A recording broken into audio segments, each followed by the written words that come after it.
mais regarde-les, observe-les, ce qu'elles te renvoient. C'était la vingtaine. Ouais. Parce que Ah oui, tu les connais, oui. C'est elle qui a dit, t'as fait la vidéo, qui a dit j'ai hâte de voir Libraz. Ok. Ça fait des enfants de 20 ans. Des enfants adultes. Des enfants qui ont le droit de vote. Bon, qui a le syndrome de l'imposteur dans cette salle? Je l'ai eu. Attendez. Youssouf, on a l'imposteur? C'est trop bien. Ok, levez la main, celles et ceux qui ont le syndrome de l'imposteur. Ok, qui ont, ouais. Après, normalement, à la fin du talk, Libraz, on est d'accord qu'il ne devrait plus avoir de main levée. Bah non. Non? Ah non, non, mais je suis humble, je suis modeste. Je vous plante des graines, je vous donne des outils. C'est à vous, quand vous rentrez chez vous, d'arroser la plante et de faire en sorte que ce syndrome disparaisse. C'est pas un soir. Yes. Je suis pas une. Tu sais, les coachs mythos, tu vois. Je vous promets qu'à la fin, vous aurez tel résultat. Non, je vous donne les outils et après, vous faites ce que vous en voulez chez vous. Vous prenez ce qui vous adapte, ce qui est le plus cohérent pour vous, ce qui vous parle le plus. Je n'ai pas de super pouvoir, malheureusement. Ça marche. Merci en tout cas pour ton honnêteté. Vous allez bien ce soir? Ouais. Un petit peu plus fort, vous allez bien? Ok, on est bon. Bon, désolé, apparemment, voilà, pas mal de retard, embouteillage, transport et compagnie, donc les gens vont arriver un petit peu au compte-gouttes, mais c'est pas très grave. Donc dans un premier temps, je voudrais remercier toutes les personnes qui rendent ce talk possible. Donc nos partenaires, Expo Favela, ainsi que le village Baïséa, et notre seule et unique Libraz Ahmed, s'il vous plaît, faites du bruit pour elle. Elle est trop humble. En plus, ce qui est trop drôle, c'est que vraiment Libraz, c'est une vraie, parce qu'on s'est connus du coup à Google, et en fait, elle était intervenue là-bas, et je suis venue la voir, j'ai dit voilà, Libraz, j'ai ce projet-là de talk, et elle m'a dit oui directement, et elle m'a dit voilà, envoie-moi un DM, et on regardera à ce moment-là, et elle a tenu parole. Je lui ai envoyé un DM, elle m'a dit je serai là, et elle est là ce soir, donc encore une fois, ça mérite des applaudissements. Les gens qui ont une parole et qui la tiennent. Donc je vais juste prendre 5 petites minutes pour me présenter à vous, parce qu'on ne se connaît pas forcément. Je voudrais vous remercier d'être ici, de vous être déplacés par ce temps. Il fait froid, il pleut et tout. Vous devez sortir du boulot, de l'école. Et puis c'est la fin de la semaine, fin du mois. Donc voilà, on est tout un peu chaos. Mais voilà, donc du coup, moi c'est Bou. Je suis une artiste hip-hop, soul R&B. Et du coup, moi, quand j'étais enfant, j'étais extrêmement timide et introvertie. Donc ma mère, elle m'a fait faire 1 milliard d'activités pour essayer de m'ouvrir au monde. Et dans tout ça, il y avait du sport, il y avait de la musique. Il y avait du sport, pourquoi? Parce que moi, mon grand-père maternel était champion de boxe dans les années 50. Du coup, avec tous mes cousins, on a tous un sport de prédilection. Le mien, c'était le tennis. Et donc j'ai commencé ma vie grâce au tennis et grâce au sport, ce qui m'a vraiment appris le mental, la détermination, travailler dur pour un objectif, travailler encore plus dur quand on perd. Et suite à ça, mon plus bel accomplissement, ça avoir été d'avoir fait les championnats de France à Roland-Garros pour les moins de 12 ans. J'avais été jusqu'en... On peut dire quand même. Merci. J'avais été jusqu'en 8e de finale et pour moi c'était juste exceptionnel. C'est la première fois que j'ai réalisé mon rêve parce qu'en fait moi mes sportifs préférés, enfin mes tennisman et woman préférés c'était Serena Williams et Rafael Nadal, et du coup de savoir que je foulais leurs pas, tu vois, genre vraiment toucher la terre battue que eux ils foulent, tu vois, c'est juste extraordinaire. Bonsoir. Et après ça en fait moi je me suis blessée à l'épaule, donc ce rêve là se termine. Mais j'avais d'autres rêves. En fait, moi, c'était la musique. J'ai toujours été passionnée de musique. Et c'est marrant parce que je parle de musique au moment où on a un artiste qui rentre dans la salle. Gros big up, il est beatmaker, pianiste également. Et ouais, je me lance dans la musique à 14 ans. J'ai de la chance d'avoir des grands frères qui m'ont boosté, qui m'ont formé. Donc moi, je viens de Montreuil. Et si vous connaissez, il y a une structure qui s'appelle le Café La Pêche, où ils organisent des stages pour les jeunes, où c'est création d'un titre. Donc on vient avec nos paroles, on nous les fait travailler, on nous fait une instrumentale, on nous enregistre en studio, et par la suite, on nous coach sur scène. Donc je commence comme ça, et puis après les open mic s'en suivent. D'open mic, j'ai fait des concerts, showcase, première partie, interview, etc. Donc pour vous donner quelques noms, j'ai fait première partie de Pascal Obispo, je suis passée sur TV5 Monde, France 3 Île-de-France avec l'acteur Kairon, la première enseignement France O, etc. Et en fait, je décide de me lancer dans l'entrepreneuriat quand j'ai 19 ans, suite à une formation en chargé de production de musique actuelle, parce que je me dis, mais moi, on m'a donné de la chance, on m'a donné ma chance, on m'a donné mes opportunités quand j'étais rien et que je n'avais rien. Donc du coup, j'ai voulu give back et j'ai créé mon propre label de musique.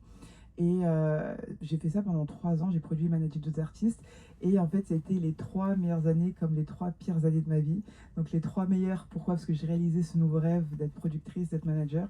Mais les pires années, parce que c'était ma première expérience dans l'entrepreneuriat et j'ai fait toutes les erreurs qu'un entrepreneur fait quand il se lance. Donc mélanger amis et business, pas savoir dire non, pas savoir poser ses limites, etc. Et je suis vraiment tombée de la tour Eiffel, ça m'a fait extrêmement mal. J'ai perdu tous mes amis d'enfance à ce moment-là parce que c'était des dramas sur dramas et j'arrivais même pas à me concentrer sur mon art et ma production. Donc ce que j'ai fait, c'est que après avoir enchaîné les dépressions et les burn-out, j'ai décidé de partir de Paris. Et je ne savais pas que j'allais quitter la France, mais je suis arrivée au Portugal, à Lisbonne, totalement au hasard. Et je travaillais pour le service client de Netflix. Et c'était très très drôle comme première expérience, j'ai vraiment aimé. Et je voulais arrêter la musique, mais voilà, là, quand c'est vraiment ton chemin, la vie te ramène toujours dedans. Et après ça, j'ai appris le portugais spécialement pour passer à la télé là-bas, promouvoir ma musique. Donc j'étais passée dans une émission qui s'appelait Bem-vindos sur RTP Africa. Et après ça, j'ai voulu découvrir l'Espagne.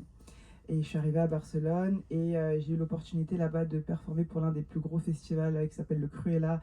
J'étais sponsorisée par Adidas, là encore un de mes rêves les plus fous, parce que c'était mon rêve en tant que tenniswoman d'être sponsorisée par une grosse marque. Et là, je le réalisais en tant qu'artiste. Donc voilà, et là, quand j'étais à Barcelone, en fait, il y avait énormément de choses qui me manquaient. Dans un premier temps, ma communauté hip-hop.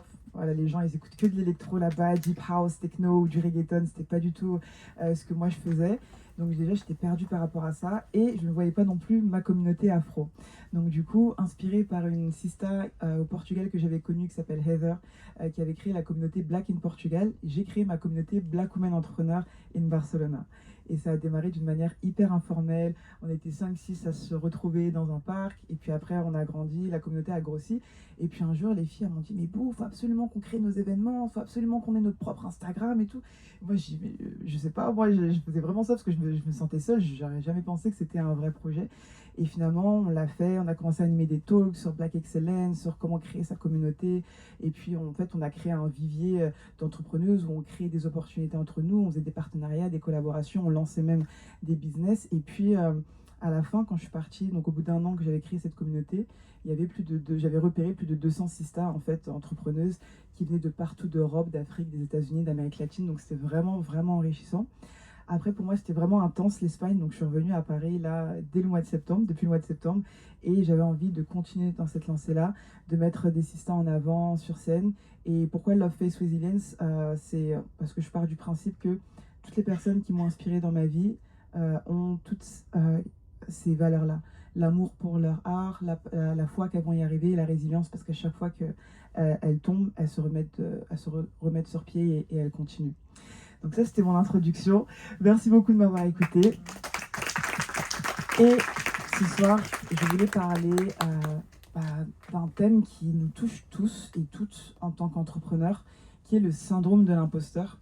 Pourquoi? Parce qu'en fait, j'aimerais réaliser des talks 1 fois par mois où on parle de ces sujets-là. Donc en fait, en tant qu'entrepreneur, entrepreneuse, on a tous en fait des millions de chemins, mais on a quand même un tronc commun qui est j'ai une idée.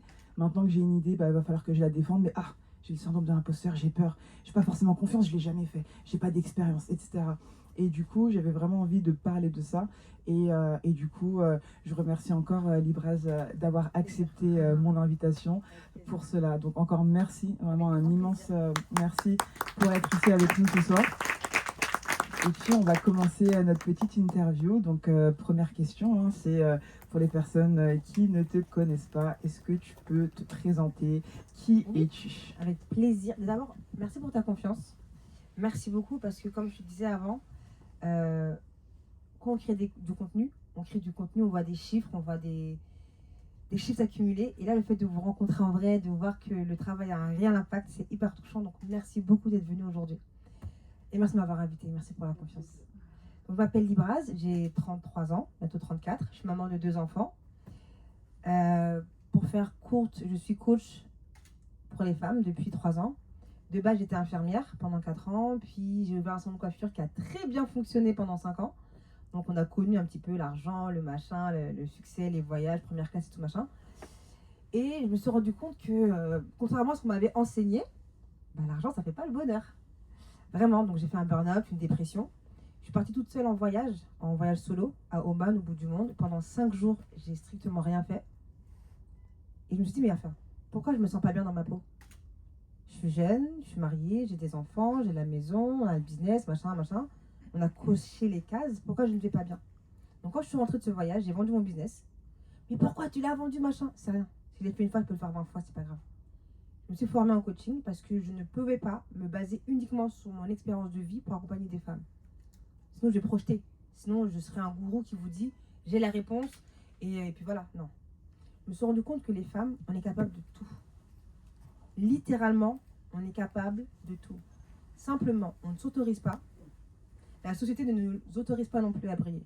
Exemple tout bête, je suis en live, je dis juste je me trouve belle, je me trouve intelligente, voir comment on me tombe dessus. Parce qu'une femme noire qui s'aime, c'est pas accepté. Et justement, ce soir, on est là pour ça. Donc, enchantée. Je voulais revenir par rapport à ce que tu viens de dire. Quand tu as créé ton salon, Ouais. tu as eu des peurs avant de te lancer ou pas? Mais la peur, elle fait partie permanente du chemin. Mon père m'a dit une chose, et c'est la seule chose bête, entre guillemets, qu'il m'a dit. Il m'a dit, Libra, faut pas avoir peur, faut pas avoir peur. Moi, j'ai grandi avec l'idée que avoir peur, c'est c'est ne pas être courageuse. Non. La peur, c'est quelque chose qu'on ne maîtrise pas. Ça fait de nous des humains.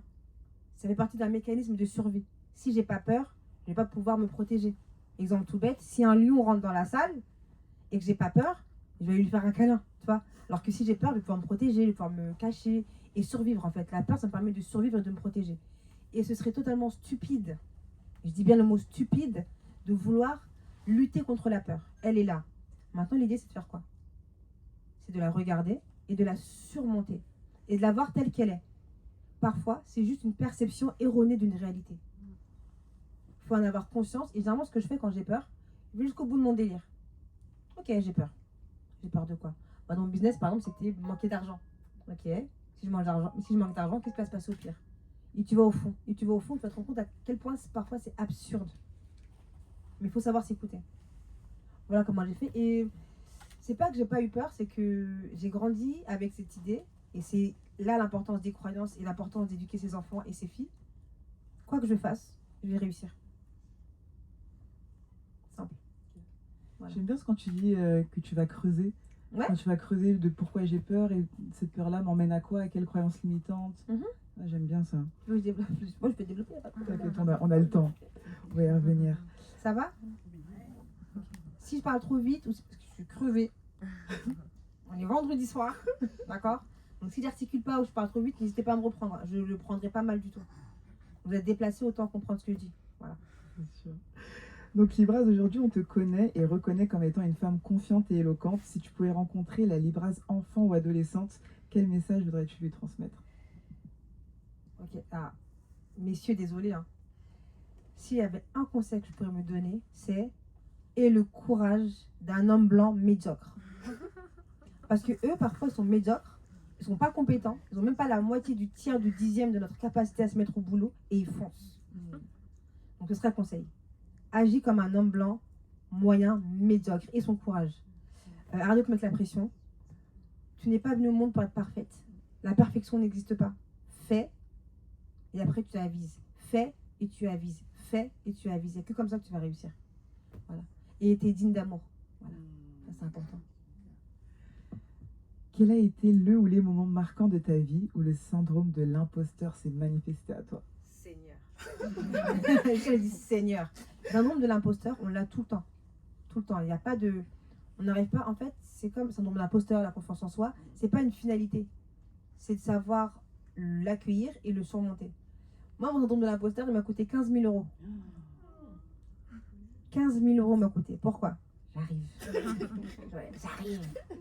Non, c'est parce qu'en fait, quand j'ai voulu devenir coach, justement, je me disais, moi, il faut que je sois coach. Je ne voulais pas être une coach des réseaux. Je voulais prouver que j'étais coach, que j'étais sérieuse. Alors, je suis allée à HEC, tac, tac, tac, formez-moi en coaching et tout. 15 000 euros, bam, ok. Après, j'ai enchaîné d'autres formations.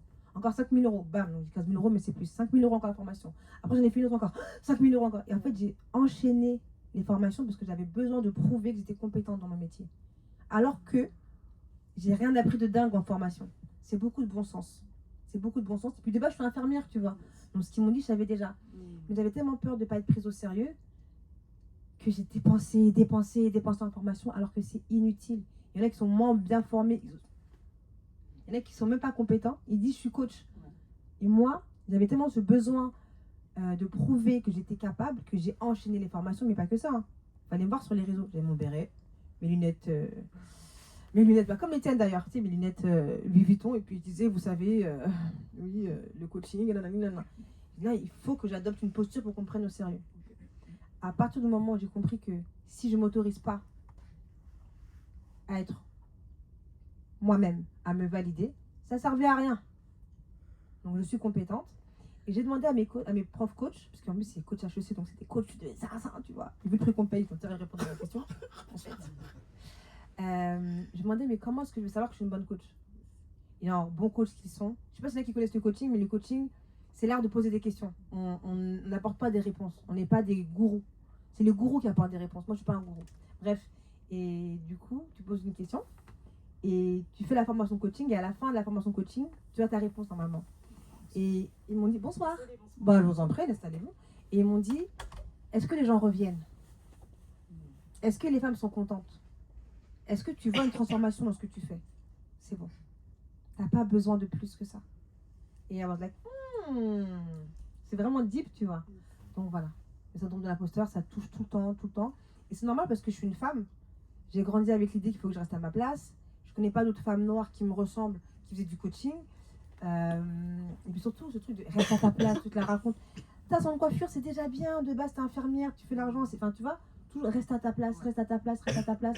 Puis toi, t'es perfectionniste ou tu vas procrastiner. Donc, c'est tout le temps le syndrome de l'imposteur.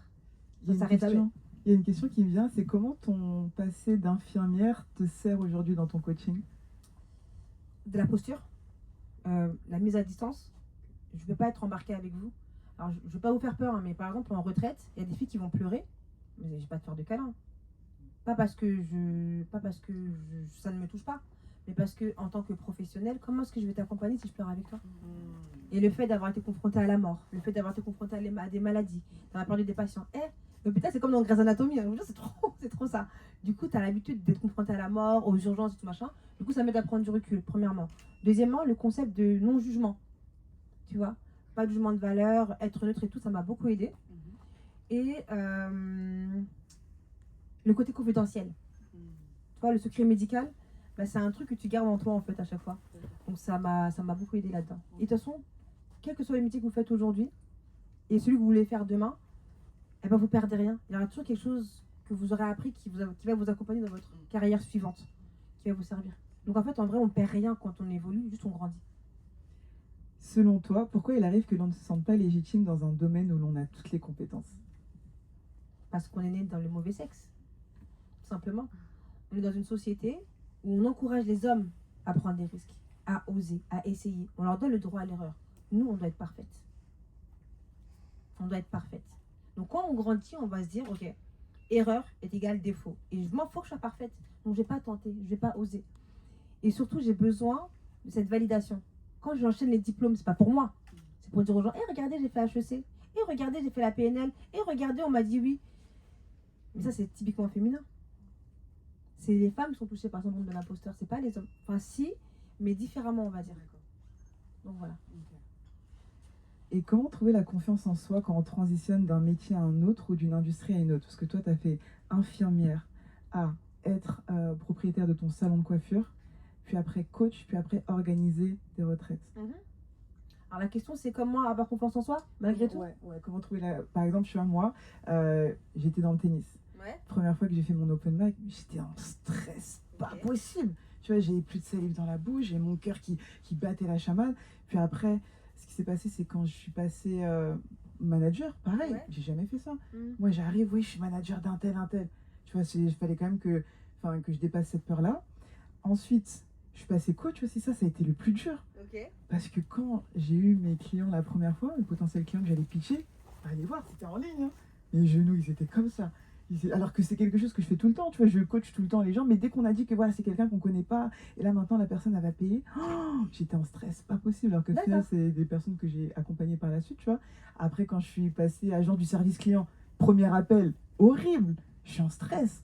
Puis après que je suis passée commerciale, c'est à moi d'appeler la personne pour lui vendre quelque chose. Non, horrible. Ok. Donc en fait, moi, à chaque fois que j'ai transitionné, le syndrome de l'imposteur est revenu à ce moment-là. C'est systématique. De toute façon, le syndrome de l'imposteur, il débarque quand tu as un moment de transition. Et en fait, les gens, plus ils sont doués, et plus ils ont le syndrome de l'imposteur. Les gens qui sont bêtes là, qui se posent pas de questions, ils foncent. Non mais c'est vrai. Ils vont loin en plus. Ils vont loin en plus, Ouais. parce qu'ils foncent. Nous, on va dans la réflexion, on va dans la procrastination, on va douter, etc. Donc les gens qui sont, comme on dit, imbéciles heureux, tu vois, c'est ça. Est-ce que, mais c'est vrai, est-ce que là, c'est qui sont en période de transition de carrière ou des trucs comme ça? Ok. Oui, vas-y, Moi, je suis en transition de vie carrément. dis-moi. Ben, je voulais pas être filmée, mais c'est pas grave. Non, t'es pas filmé. En gros, Attends, est-ce que moi tu peux ne pas le filmer? Elle veut pas te ouais, filmer. s'il te plaît. Merci. En gros, là, ça y est, moi, je prends un virage à 360 dans ma vie. Je me dis, en fait, au bout d'un moment, on se pose un tas de questions, on se met beaucoup de barrières, on n'ose pas y aller, mais ce que tu as peur, en fait, en ayant peur, tu es déjà dans ce que tu redoutes. Donc, en fait, sors de là, tu vois. Waouh. Donc, moi, je suis dans cette transition-là. Tu peux m'en dire plus? C'est quel niveau de transition?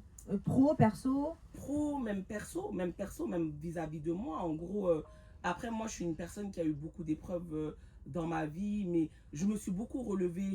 J'ai beaucoup été battante. Je me suis beaucoup résiliée.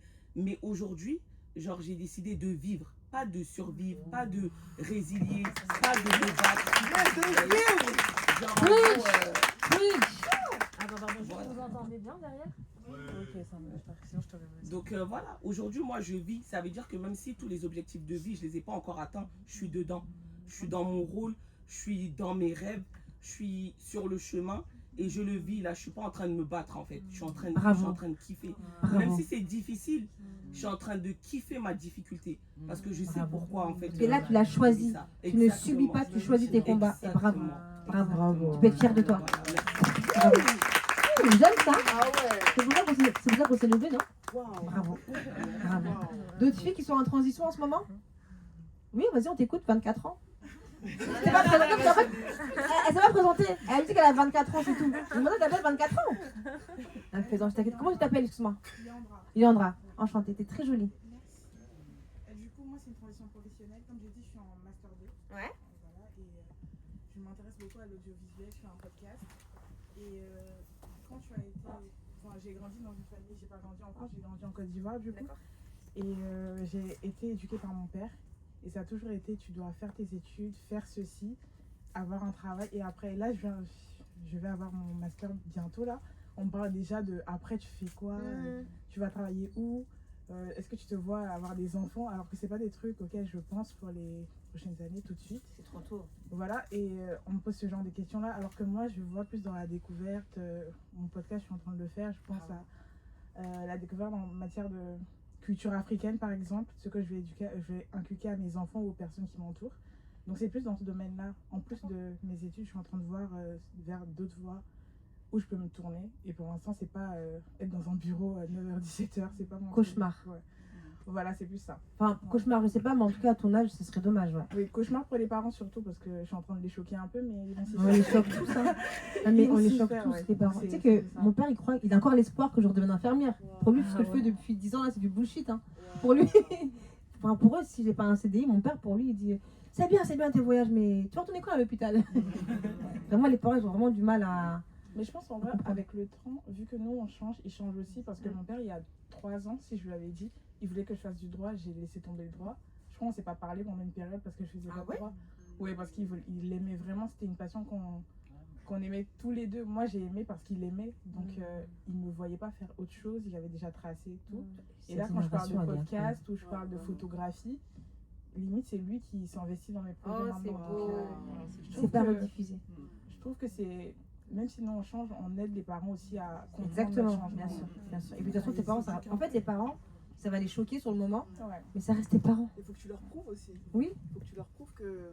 Hey, quand elle a goûté à la business class, mon père, hey, quand elle a goûté hôtel 5 étoiles, c'est là qu'elle a compris que faisait un vrai travail.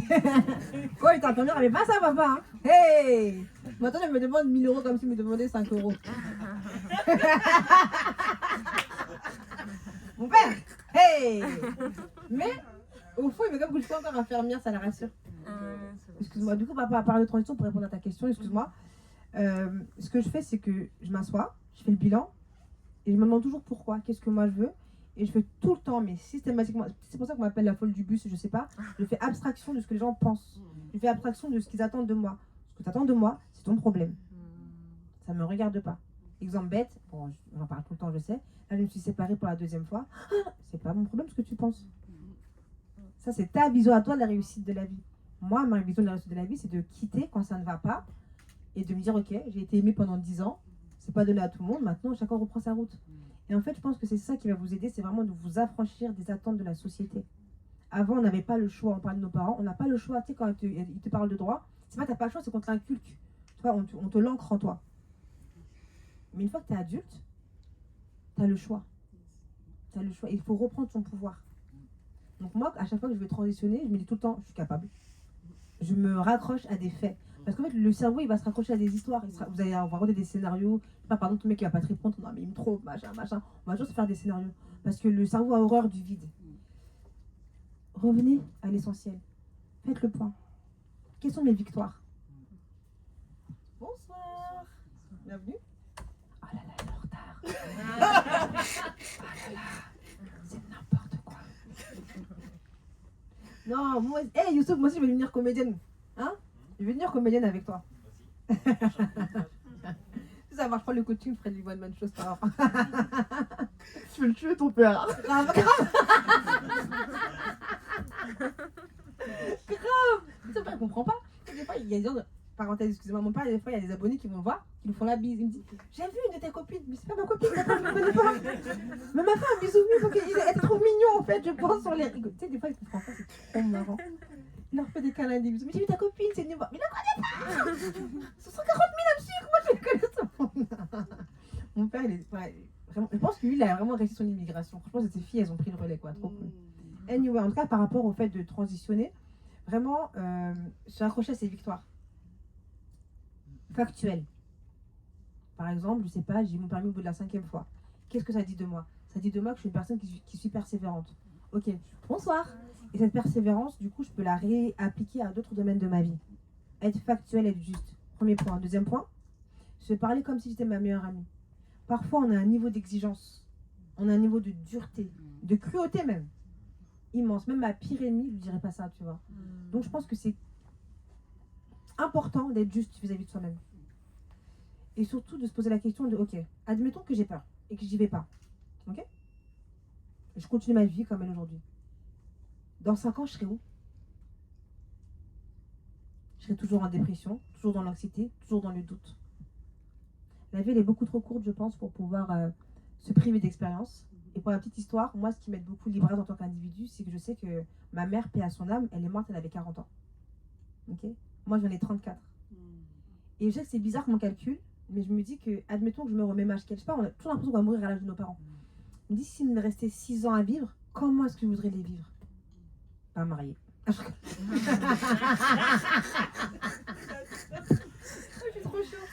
Non mais blague à part, posez-vous la question de comment est-ce que je me vois dans les 5 prochaines années?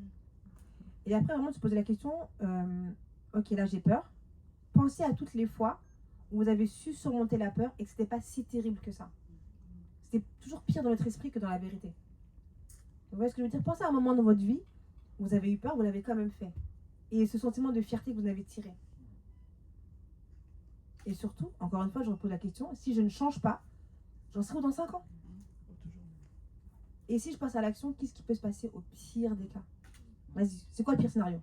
On va jusqu'au bout. Et ce scénario qui me fait peur, qu'est-ce que je peux faire maintenant pour éviter qu'il arrive? Parce que je peux anticiper tout ça. Vraiment rendre rationnel le plus possible la peur.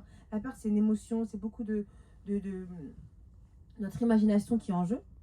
Restez rationnel. Et dites-vous que vous méritez le meilleur. Mais c'est pas en faisant 20 fois la même chose que j'aurai des résultats différents. Voilà.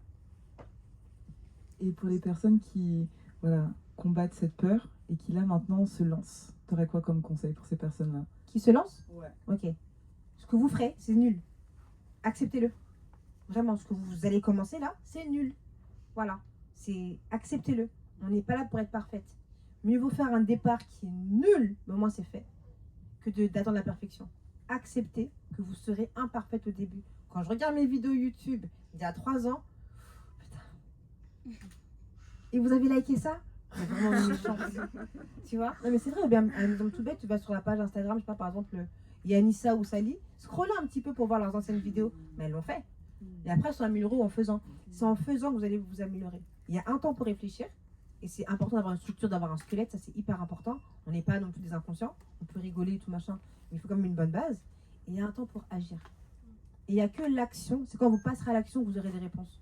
Sinon, on peut retourner la feuille dans tous les sens, faire 1 milliard de plans, etc. C'est en faisant que vous aurez des réponses. Et accepter qu'au départ, ce sera imparfait. Personne n'attend de vous que vous soyez parfaite. Vous ne devez rien à personne sauf à vous-même.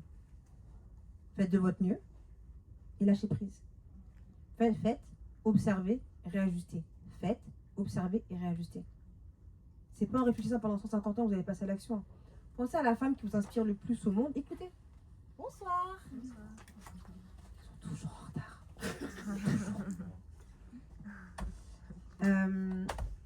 Pensez à la personne qui vous inspire le plus. Écoutez leur podcast. Vous allez voir. Moi, j'aime bien écouter Omar Sy ou Kerry Washington, ou enfin, tu sais, des gens qui m'inspirent. Écoutez leurs témoignages, vous allez voir, c'est des gens qui ont osé, qui ont pris des risques. Tu peux pas avoir des résultats si tu ne prends pas de risques. Pas des risques inconscients. Hein. On a un squelette de base, on a un chemin. Mais à un moment donné, il faut y aller. C'est comme pour la natation. Hein. Je peux prendre des cours de natation, regarder un film, ok, un bras, puis l'autre bras, puis là. Ok, tu as appris à nager, maintenant, il faut sauter dans l'eau. Parce que sinon, tu ne pourras jamais vraiment apprendre à nager. C'est ça? Bravo. I feel you girl. Ça fait, elle vit le truc. C'est trop bien. Elle a rentabilisé son déplacement. Ok. En Voilà. tout cas, tu parlais de quelque chose d'important Dis-moi. au niveau des réseaux. Ouais. Tu vois, aujourd'hui, on te dit, voilà, maintenant pour promouvoir ton business, il faut que tu ailles sur les réseaux, il faut que tu ailles sur Instagram, il faut que tu ailles sur YouTube. Tu as des personnes qui sont pas à l'aise avec ça, tu vois. Donc, comment on dépasse un peu le regard des autres? Ok. Comment on dépasse la peur du regard des autres sur les réseaux? Ouais.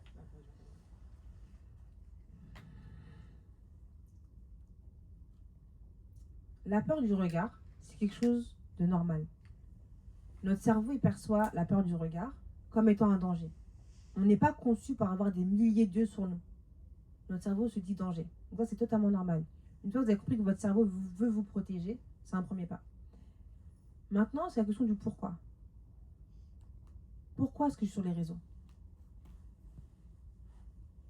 Si tu n'as pas de raison, oui, tu vas péter les plombs, tu vas devenir comme poupette, tu vas te dire mais si tu postes avec une intention, et que si ce post peut aider une personne, c'est ce que je me dis de toute façon, si je peux aider une personne avec ma vidéo, c'est bon, j'y vais.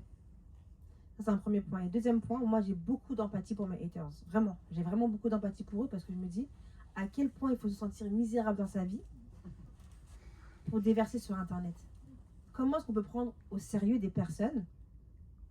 Il est 15h, on est vendredi, il fait beau dehors.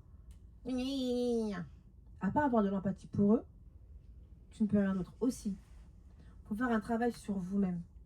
Être tellement ancré dans vous, avoir une connaissance aiguë de votre personne, vos qualités, vos forces, vos aides de développement, que personne ne pourra rien ébranler. Ni un commentaire sur Internet, ni quelqu'un dans la vraie vie. Travaillez sur vous. C'est vraiment un travail d'estime personnelle. Et la critique fait partie du chemin. Elle fait partie du chemin. Ce n'est pas parce qu'elle existe que vous devez l'accepter. C'est vous qui décidez quel regard est important pour vous. Je vais prendre encore l'exemple de mon divorce parce que c'est récent. Bien sûr qu'on m'a critiqué. Mais ce qui compte, c'est que moi, je suis alignée, que mon père m'a dit OK et que mes amis me soutiennent. Le reste, c'est que du bullshit. C'est vous. Reprenez votre pouvoir. On n'est pas des victimes.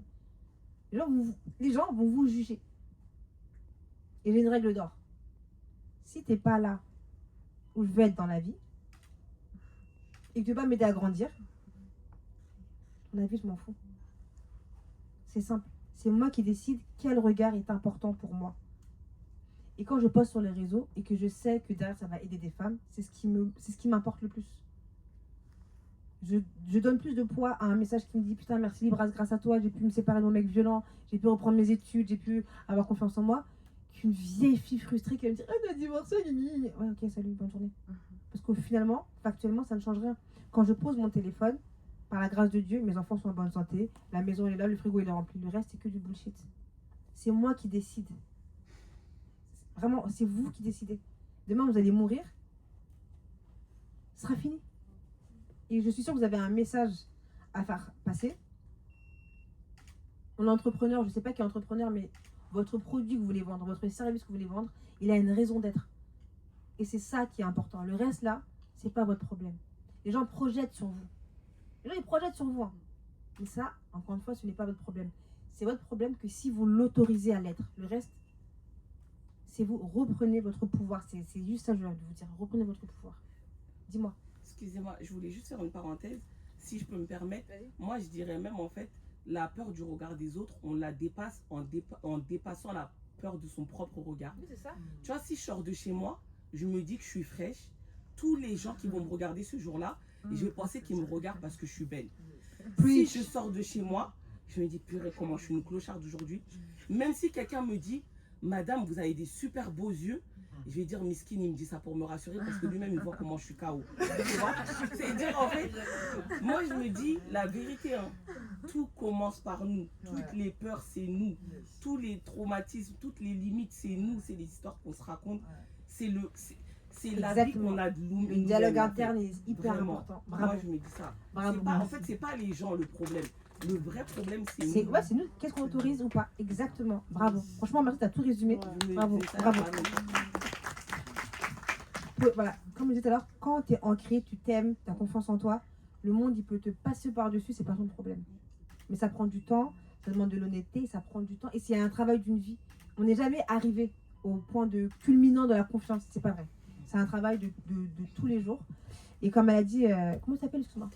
Kadi, comme ma mère, la rahma, tu vois. C'est vrai. I feel you, girl. I feel you. Du coup, ça, c'est important. Par exemple, un truc tout bête, c'est vrai que moi, je me dis en sortant le matin, je te jure, mon ex-mari prenait pour une fois, je suis grave, je suis belle. Oh, je suis trop belle. Non, Dieu m'a donné. Ah non, Dieu m'aime. Vraiment, quitte à en faire trop, c'est pas grave. Au début, ça va vous faire paraître bizarre, mais arrosez-vous. Arrosez-vous, le monde dehors, il est méchant. En plus, il est méchant avec les femmes noires. Arrosez-vous. Oui, mais t'es arrogante. Non, non, c'est ce que je te renvoie qui te dérange. Ça, c'est pas mon problème. Arrosez-vous. Et si vous n'arrivez pas à vous arroser, arrêtez de vous critiquer. Arrêtez de vous critiquer. Et en parlant de ça, tu vois, comment on dépasse, au-delà du syndrome de l'imposteur, on a tout ce que cette image de la société nous renvoie. Oh mais attends, t'es une femme noire des quartiers, tu vas aller où comme ça, tu vois. Comment on dépasse véritablement tout ça, ce qu'on projette sur nous? Comment on dépasse, encore une fois, c'est toujours la même chose. Comme elle disait, Kadi, c'est un travail interne. C'est vraiment un travail interne. Il faut que tu sois tellement... Déjà, il faut travailler sur tes croyances limitantes. C'est les croyances aidantes et les croyances limitantes. Ok? Les croyances, on ne se rend pas compte à quel point c'est important, c'est la base de tout.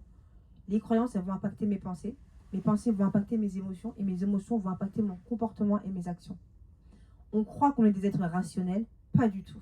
On est des êtres émotionnels. Donc il faut que je fasse gaffe à ce que je crois sur moi, sur le monde et sur les autres. Vraiment, d'ailleurs, c'est pour ça que je fais des retraites. Petit moment pub. Parce que justement, je voulais créer un espace pour que les femmes elles puissent avoir le temps de travailler là-dessus. Sur les croyances, qu'est-ce que je crois sur moi? Comme elle dit Kadi, si je me trouve moche, vous pouvez tous me dire que je suis belle.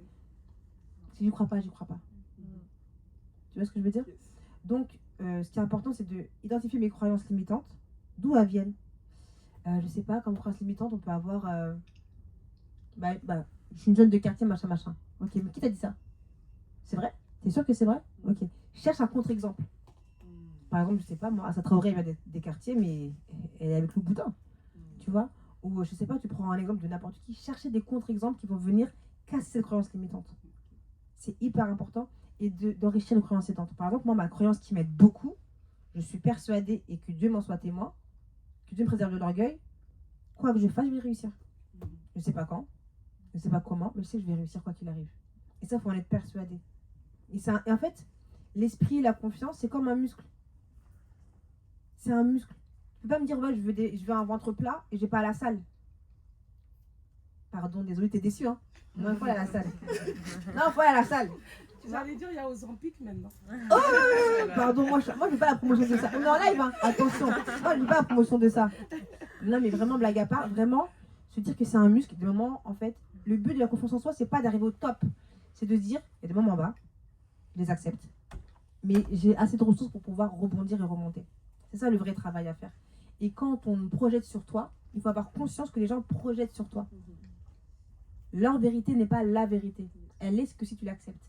Donc il faut prendre un petit peu de temps pour soi, de faire une introspection, aller en thérapie. Moi je ne suis pas thérapeute, je suis coach. Donc allez en thérapie, apprenez à vous connaître, à vous aimer, passez du temps toute seule. Demandez-vous qu'est-ce que moi je veux en tant qu'individu, quelle est ma vision. Ayez peur, n'ayez pas peur justement de perdre des gens en route, parce que quand vous allez évoluer, forcément, vous allez perdre des gens. Et moi, en tout cas, je suis plus prête à me trahir moi-même pour faire plaisir aux gens, tu vois.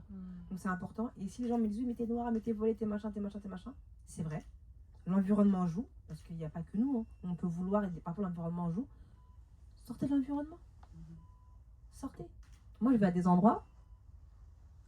J'ai grandi en foyer. Je sais pas, je vous l'ai dit, j'ai grandi en foyer. Ok? J'ai pas grandi au cure, pas du tout même. Mais j'ai toujours su que j'allais m'en sortir. Maintenant, je vais dans des endroits, laisse tomber. Je sais pas, Pokora, il m'a vu, il m'a dit, j'étais fraîche, wesh.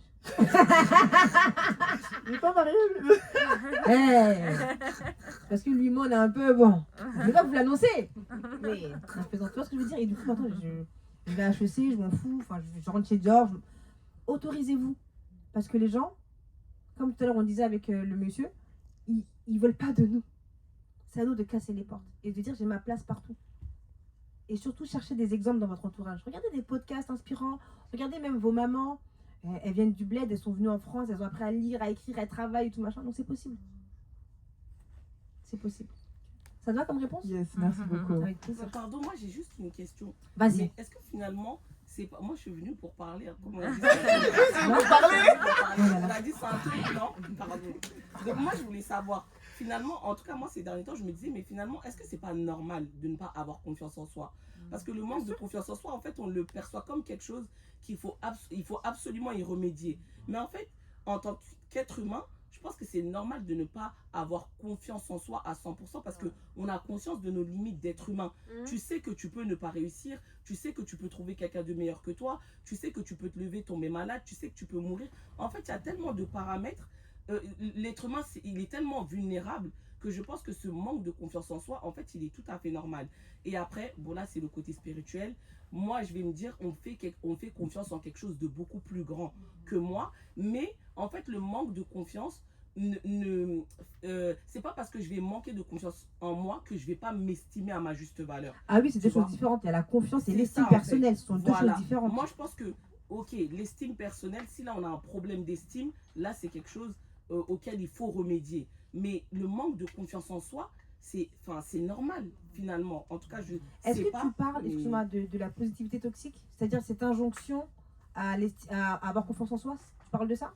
C'est-à-dire, j'ai pas compris. Est-ce que c'est une injonction? Est-ce que tu parles que tu as l'impression que sur les réseaux, à cause des contenus qu'il y a tout le temps, qui nous poussent à avoir confiance en nous tout le temps, ça peut être toxique?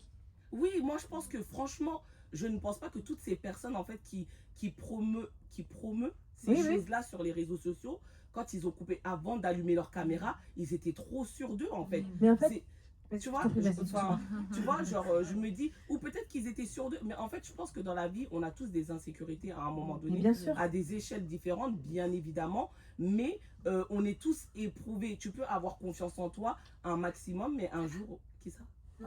Ah, pardon. Mais un jour, tu arrives, tu es dans une situation où tu manques de confiance en toi et c'est OK.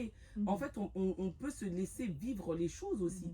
C'est comme par exemple tout à l'heure quand elle parlait de la peur.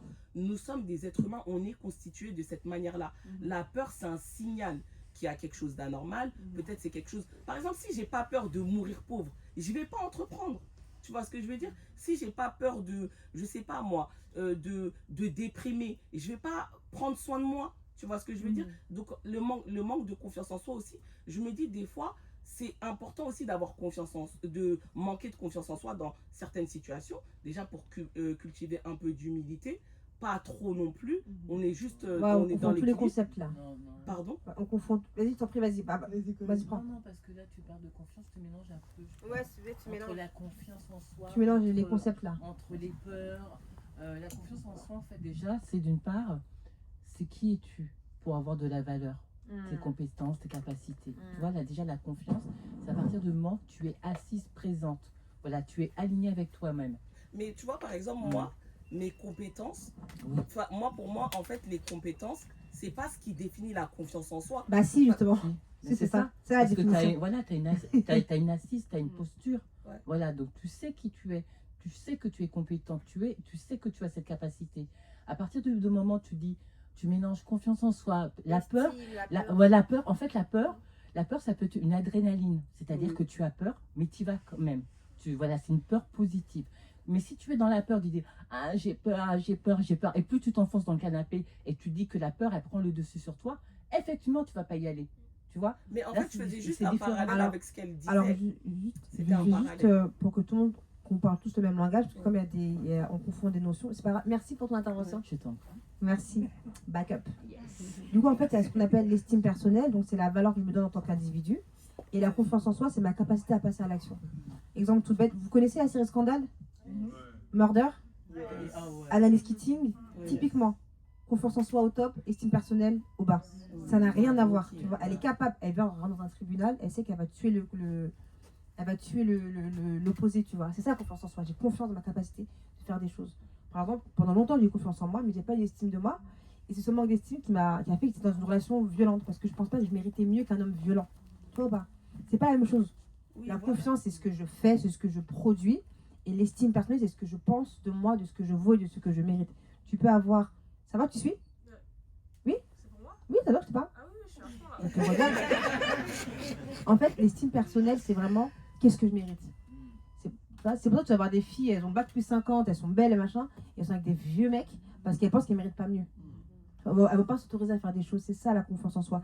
Et ce que tu disais par rapport aux vidéos et aux gens qui n'ont pas confiance en eux, le but de la vie, ça n'a jamais été d'être au top de la confiance tout le temps. Ouais. Le but, c'est de savoir rebondir et d'agir malgré la peur. C'est pas d'être tout le temps confiant. Même Beyoncé n'a pas confiance en elle, elle le dit. Voilà, Tu vois ce que je veux dire? c'est ça. Donc je me dis, Oui. en fait, le manque de confiance en soi, finalement, C'est ça fait normal, partie de la vie. mais en fait, ce qui n'est pas normal, c'est de te laisser... 1, 2, 3, excusez-moi. Ce qui n'est pas normal, c'est que ce manque de confiance ou la peur te drive. Ouais. C'est ça qui n'est pas normal. Mais la peur, enfin, tout ça, c'est des émotions normales. Et ce que j'aime pas avec les réseaux, c'est qu'il y a une injonction au bonheur, à la confiance, machin, machin. Ça, je suis pas d'accord avec ça. Il faut juste qu'on apprenne à les gérer. Une injonction, c'est-à-dire... Une injonction, c'est quand on veut t'obliger.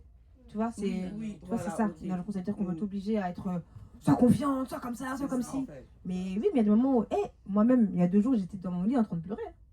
Enfin, tu vois, ça arrive. Oui, c'est ça. Mais le truc, c'est qu'aujourd'hui, je suis là devant vous.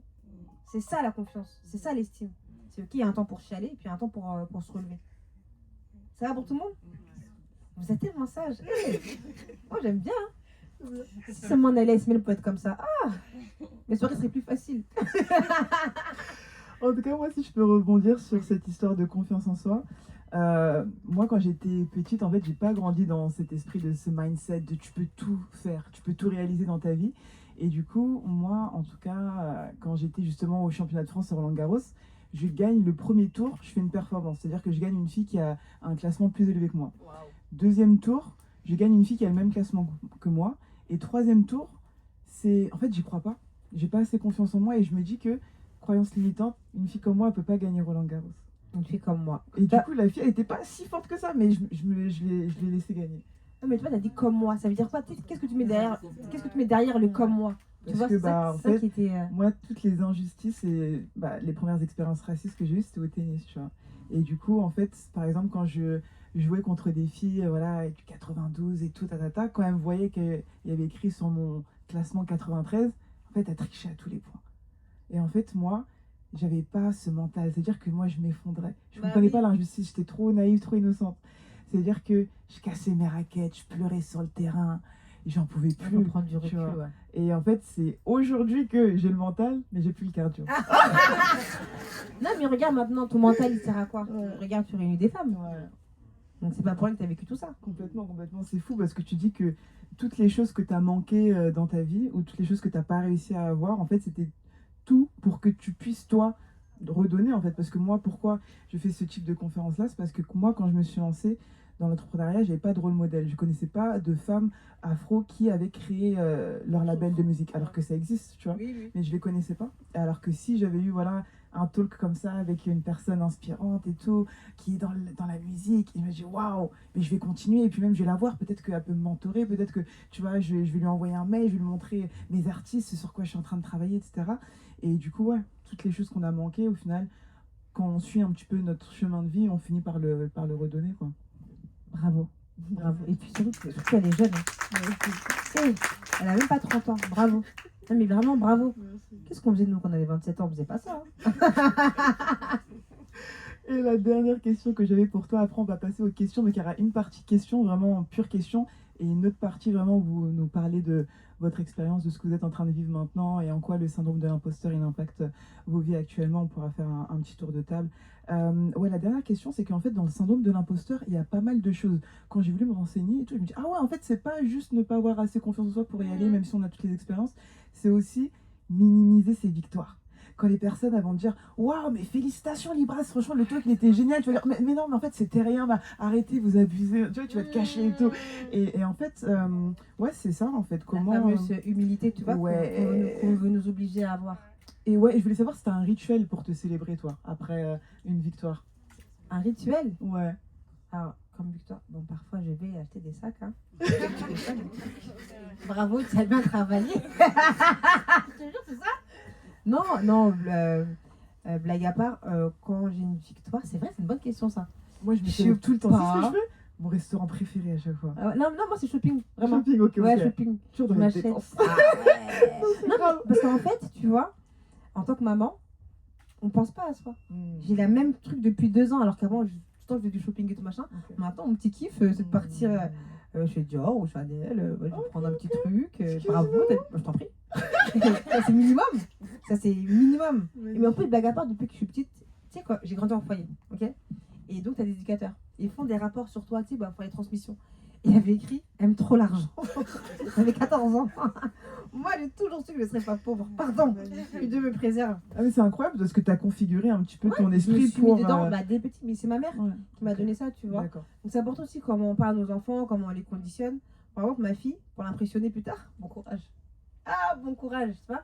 Dès l'enfance, il faut les conditionner, etc. Et donc, voilà, non, mais je trouve que c'est important quand même de se féliciter quand on a atteint un objectif.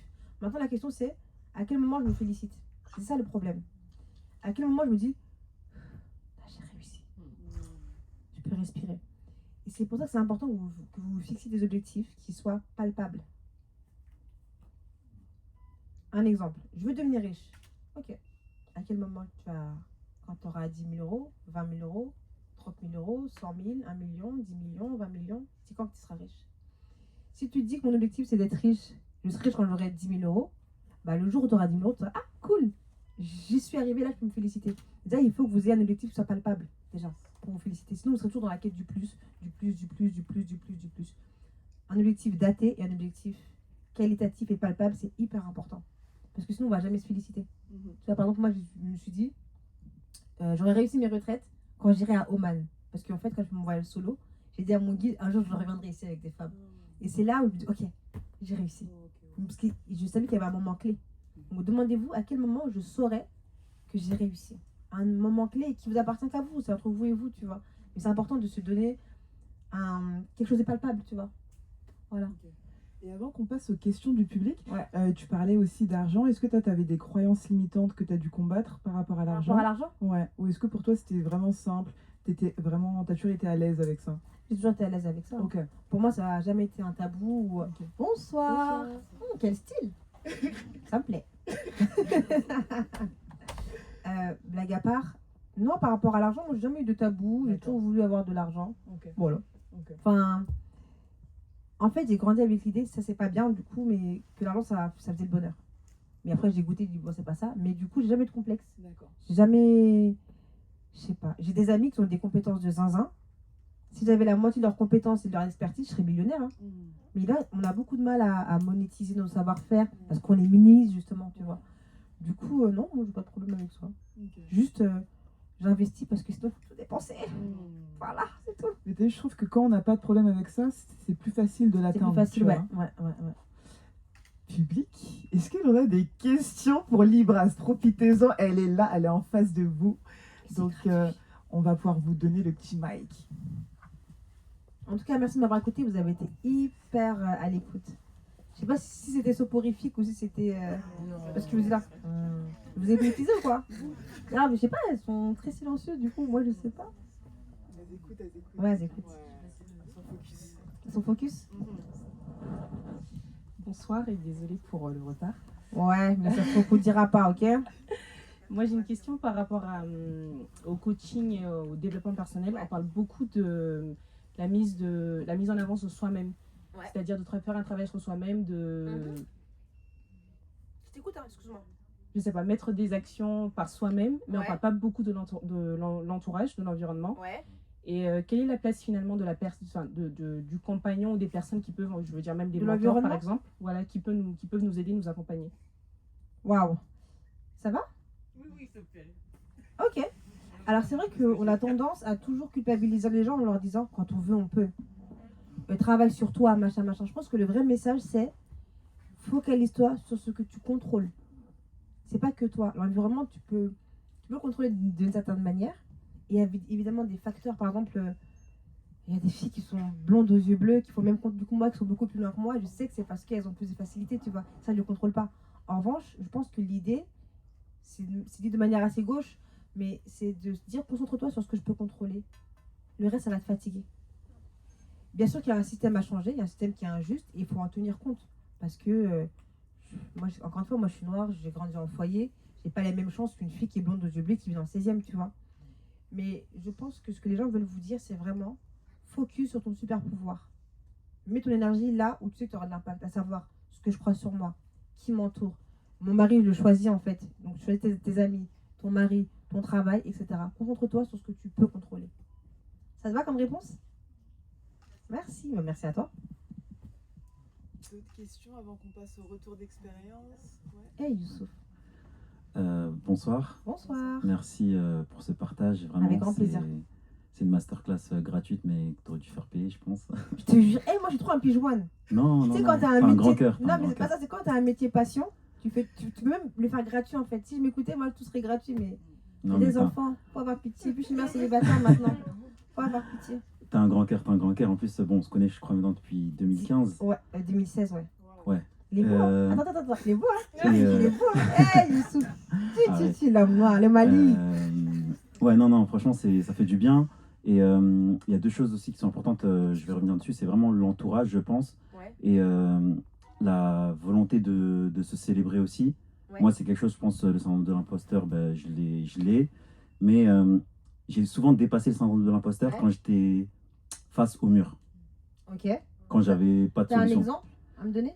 Un exemple tout simple, bon, c'est pas ouf, mais enfin, si, c'est peut-être ouf, Toi, je tu sais te pas. juges déjà. Non, mais tu vois, Non, mais la dernière fois, exactement, tu tu vois. les réflexes qu'on a, de Voilà. se juger, de Mon penser cerveau à a ce que été les gens vont conditionné. penser, etc. C'est Mm. ouf. Ben, c'était quand je devais trouver ma première alternance, Ouais. quand j'ai fait mon master en communication, puisque voilà, j'ai pas de réseau dans la communication, donc il fallait que je trouve une solution. Ben, en fait, je me suis rendu dans des salons de l'entrepreneuriat et tout, et je suis allé au culot, voilà, voir Ça marche toujours. D'accord. une directrice, une DG d'une grande entreprise pour lui demander, voilà, je cherche une alternance et ça a payé. Mhm. Et donc, ouais, c'est souvent quand on se retrouve, en fait, enfin, en tout cas pour moi, en tout cas, c'est quand je suis face au mur que je trouve des solutions. Mhm. Il y a l'entourage aussi, je pense, qui est très important. Ouais. Je te remercie de faire partie de mon entourage parce que bah, tu m'as appelé il y a quelques jours là et tu m'as redonné de la force. Voilà. On se soutient via les réseaux, mais on se soutient aussi dans la vraie vie. Tu es venu à ma pièce de théâtre et ça fait du bien. Tu m'as invité, Vraiment. je suis venue, hein. Ouais, mais tu aurais pu ne pas venir aussi, tu vois. Et t'es mon ami, en fait. Oui, oui, oui. C'est normal. Mais en fait, c'est vraiment ça, quoi. Se célébrer, moi, je me célèbre pas assez. Et en fait, j'ai une vision Ouais. de l'objectif que je veux, mais je pense qu'il faut vraiment apprendre, enfin, en tout cas, moi, c'est le travail que je dois faire sur moi, vraiment célébrer les étapes. En fait, je sais que je suis dans le processus, il faut prendre conscience qu'on est dans le processus. Ce que tu fais, c'est bien déjà. Ouais, non, Il bien a une sûr. série où c'est le héros, il s'appelle Pardon. Alors, la série s'appelle Iboga Green, Voilà, Iboga. donc je suis acteur principal dedans, elle est sortie sur BET. C'est moi le BG. Euh, Applaudissez le BG. Merci, Ah là là là là là. merci beaucoup. L'homme noir, hein. C'est Mais, ça le problème. mais vraiment, parce que en fait là on prend des shots de confiance et tout, mais peut-être que on va sortir demain où il va se passer un événement qui va faire retomber notre confiance. Mais c'est vrai qu'il faut vraiment apprendre à se célébrer, je pense. Ouais, Et exactement. c'est vraiment ça qui fait que on va apprécier même quand, entre guillemets, le point où on veut aller, on va l'atteindre, on va encore plus prendre du plaisir. Ouais, parce que Des fois on peut comment dire, obtenir ce qu'on veut, mais finalement on va pas assez bien le savourer où on va être déçu parce qu'on va se dire, mais en fait, enfin, on va projeter quelque chose, on l'imaginait comme ça, mais au final, quand on va arriver, comme on n'aura pas savouré ce qui s'est passé avant, toutes les étapes du processus, ça sera amer. Ouais. Ça sera amer. Voilà, et on peut même être très déçu. Donc, c'est comme quand tu disais, par exemple, le rapport à l'argent. Je sais pas, la réussite, ça peut être l'argent, ça peut être construire une famille, ça peut être différentes choses. Et je pense qu'il faut vraiment, en fait, vraiment ne pas, en fait, trop projeter les choses, mais kiffer le processus. C'est vraiment sur ça que je veux appuyer. Bravo, merci beaucoup. Et s'entourer des bonnes personnes. Ça, c'est hyper et faire un important. nettoyage dans son entourage. Parce que ça, je suis dans cette phase-là où je... Faut me garder, hein, pardon. Non, toi, bien sûr. Vous avez vu comment elle a dit ça? Il m'a dit nettoyer et tout, m'arriver dans les yeux. Non, mais non, je peux pas regarder, je vais regarder à côté. Franchement, ouais, non, c'est vraiment ça que je voulais mettre en avant, quoi. Merci beaucoup pour ton intervention. Merci beaucoup. Merci. Et je vais devoir partir, je suis désolé, mais je vais regarder le replay. La vie des stars. Hey, tu vas faire quoi? Tu vas aux César, aux Oscars? C'est quoi le programme? Non. Là, en fait, j'avais déjà un rendez-vous de prévu, mais je suis venu parce que je t'aime beaucoup. Oh, mon chouchou. Voilà, merci. Hein. Tu laisses une fille se mettre entre nous, c'est ça? On peut passer au retour d'expérience maintenant. Pardon. Tu as lancé le thème. Donc, question, retour d'expérience, c'est comme vous voulez. On vous écoute. Oui. Bonsoir. Je ne vois pas. Moi, je suis petite, alors je vais me lever. Non, on dit pas que je suis petite. On se rabaisse pas. C'est pas, pour moi, c'est pas un défaut. Juste pour que tu puisses me voir. Voilà. Je te vois et tu shines. Merci. Donc, du coup, moi, je vais parler d'un sujet qui parle beaucoup sur les réseaux. Je vais pas trop me faire filmer si c'est possible. Parce que je viens de la communauté Peul. Et les Peul n'aiment pas là. Tout à l'heure, tu parlais des Soniqués. Mais les Halpoulars, pour ceux qui connaissent, c'est quelque chose. D'accord. Donc, du coup, voilà, je voulais parler des mamans célibataires. Parce que je le suis. Et donc, ça parle beaucoup de ça sur les réseaux. Je voudrais savoir, qu'est-ce que tu penses de notre communauté? Parce que moi, tout ce que je lis et tout, c'est triste quand même. Et je voulais savoir ce que tu en penses. Parce que, par exemple, vous parlez beaucoup d'entourage. Mais moi, par exemple, quand j'ai passé le pas, personne n'était d'accord. Parce que, en fait, tu fais partie de la communauté. Non, faut pas partir. Faut rester coûte que coûte. Mais nous, on ne fait pas partie de la génération précédente. Donc, voilà, j'aimerais avoir ton avis. Pour savoir comment se relever quand tu as toute la communauté à dos, en quelque sorte. Alors, moi, j'ai une question à te poser en retour. Tu as ta communauté qui était contre, tout le monde était contre, tu l'as quand même fait. Comment tu as fait? Mais parce que j'ai vu que ça ne pouvait plus tenir. Et surtout pour les enfants. Parce que, en fait, les personnes prennent le problème à l'envers. Moi, je me souviens, à l'époque, même si les parents restaient, les enfants étaient dehors. Et qu'est-ce qui fuyait? C'était ce qui se passait au domicile. Et ça, en fait, les gens ne le voient pas. Oui. Parce que, en fait, moi, je me rappelle, les garçons comme les filles, ils étaient dehors, avec leurs copains, avec nous, avec une bande de potes, etc. Et aujourd'hui, les enfants, nous, on fait le meilleur pour eux. Donc, personne ne reste dans un foyer où il n'y a pas la paix. Donc, moi, c'est pour ça que je l'ai fait. Voilà, tu as ta réponse, en fait. Bravo. Tu vois, comme en fait tu es aligné avec ta décision, tu as ta vision de la vie, en fait, bravo. Bravo. Parce qu'il y a plein de femmes qui sont dans ta situation qui ne bougent pas. Toi, tu as fait le choix, parce que c'est un choix que tu as fait, de partir malgré tout et de respecter ta vision de la vie de famille et de ce que tu veux pour tes enfants. Donc à partir du moment où tu es aligné, les gens, on s'en fout. Demain, tu es déjà là à l'enterrement? Même ma mère, paix à son âme, ils sont 10 dans sa famille. Personne ne sait là enterré où. Dans le cimetière, tu vois. Et pourtant, elle a tout donné. À la fin, c'est toi et toi. Donc déjà, félicite-toi, bravo. Vraiment, je suis fière de toi. Bravo. Les gens projettent. Ça leur fait peur parce que ça leur envoie un message fort aux hommes aussi. Ça va les obliger à bien se comporter parce que maintenant, on n'a plus besoin d'eux. Mais c'est pour ça que je te demandais qu'est-ce que tu en penses. Moi, j'ai pas d'opinion à avoir par rapport à ça. Dans toutes les cultures, il y a du bon et du mauvais. Qui je suis, moi, de mes 33 ans, pour juger une culture qu'il y a depuis des milliers d'années. Tu vois ce que je veux dire? Moi, je pense qu'il y a, comme tout le monde, je vais te faire une réponse lisse. Il y a un travail de déconstruction à faire. Mais je pense que tu as le choix, comme tu as fait, de ne pas le suivre. On peut t'imposer des règles. C'est à toi de décider si je les suis ou pas. Toi, tu as fait le choix de ne pas les suivre. Et c'est bon. En fait, tu n'as pas besoin de validation. Parce que tu nous as partagé là ton raisonnement. Tu l'as partagé. Parce que les enfants, machin, c'est plus possible et tout, machin. Tant que tu es OK avec ça, le reste, ça n'a pas d'importance. Et tu n'es pas obligé de les fréquenter. Non, mais vraiment, tu as un monde dehors. Tu as le droit de sortir, Paris c'est grand, le monde est grand, on est 8 milliards sur Terre, voyage, bouge, et tu mérites une vie, et ça faut que tu en sois persuadé, et tout le monde ici, où tu es heureuse et tu as le choix. On n'est pas venu au monde pour faire l'unanimité ou faire plaisir aux gens. Même nous qui sommes croyants, Jésus n'a pas fait l'unanimité. Beyoncé, même toi avec qui on parlait toi. Ouais, Beyoncé elle est géniale. Non, c'est Rihanna, machin. Qui fait l'unanimité ici? Donc qui suis-je moi pour vouloir faire l'unanimité? Justement, soyons humbles. On n'est pas là pour ça. Moi, je suis pas là pour ça en tout cas. D'accord. Merci Voilà. beaucoup. Merci à toi pour ta confiance et bravo encore.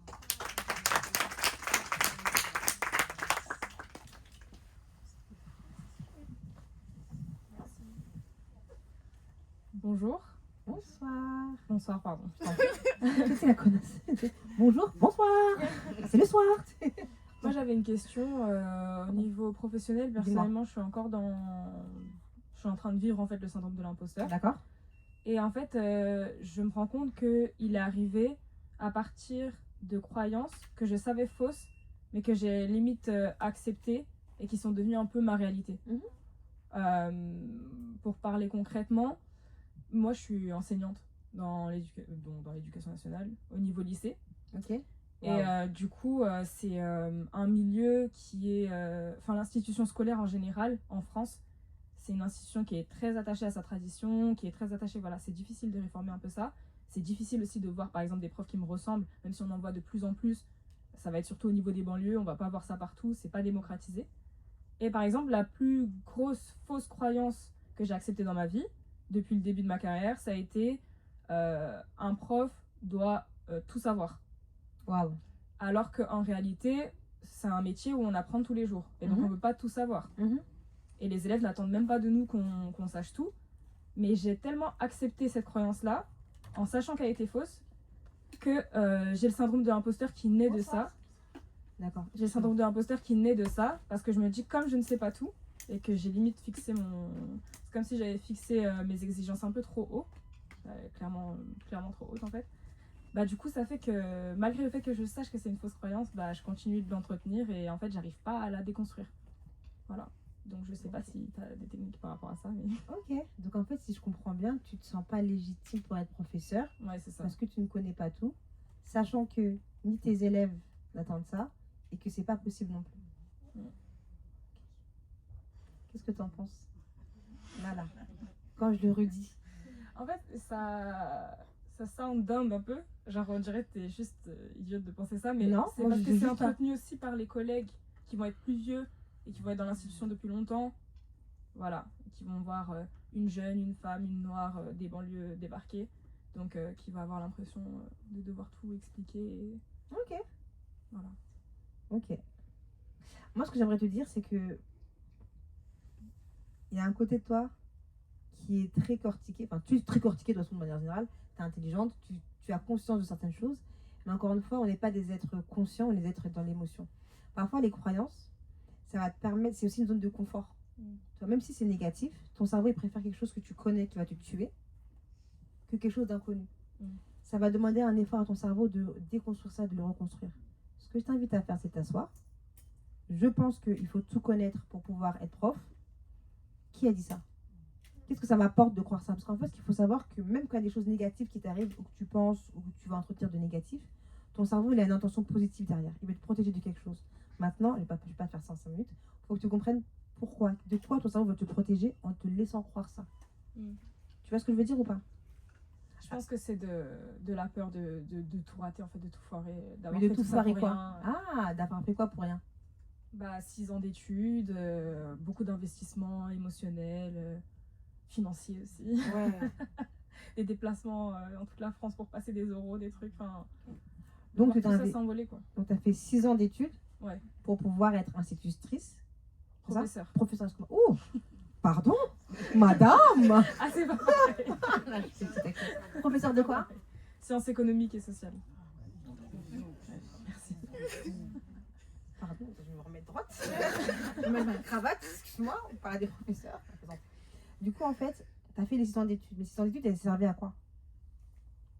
Bah, me construire mon projet, me connaître et juste accumuler des connaissances. Au bout des 6 ans, tu as eu un diplôme? Oui. Pourquoi? Parce que j'ai réussi ma formation. Mais c'est quoi le but? Bah, ça me donne le droit de. Laisse-la cheminer. Toi, en fait, c'est ça qui est frustrant dans le coaching, c'est que nous, on sait, t'as envie de faire réveille-toi. Non, mon travail, c'est les laisser cheminer, tranquille. Pour vous, c'est évident. Ton tour va venir. Pourquoi tu te la racontes? Ton tour va venir. Attends. En fait, il faut qu'elle chemine. Tu vois ce qui est évident. Parce que nous, on est à l'extérieur, on a le recul. Elle est dans son truc. Donc, on reprend la question. Pourquoi tu as fait ton diplôme? Pour avoir ma place. Ta place où? Dans l'éducation nationale. Tu l'as ta place? Et qu'est-ce qu'il faudrait que tu fasses de plus pour être légitime? Pour moi, c'est avoir réponse à tout. D'accord. Et comment tu peux faire pour avoir réponse à tout? Bah, c'est impossible. Ah. Et donc, c'est quoi tout sur ça? Ouais. Et donc je suis déjà légitime en fait. Yes. Qu'est-ce que t'en penses?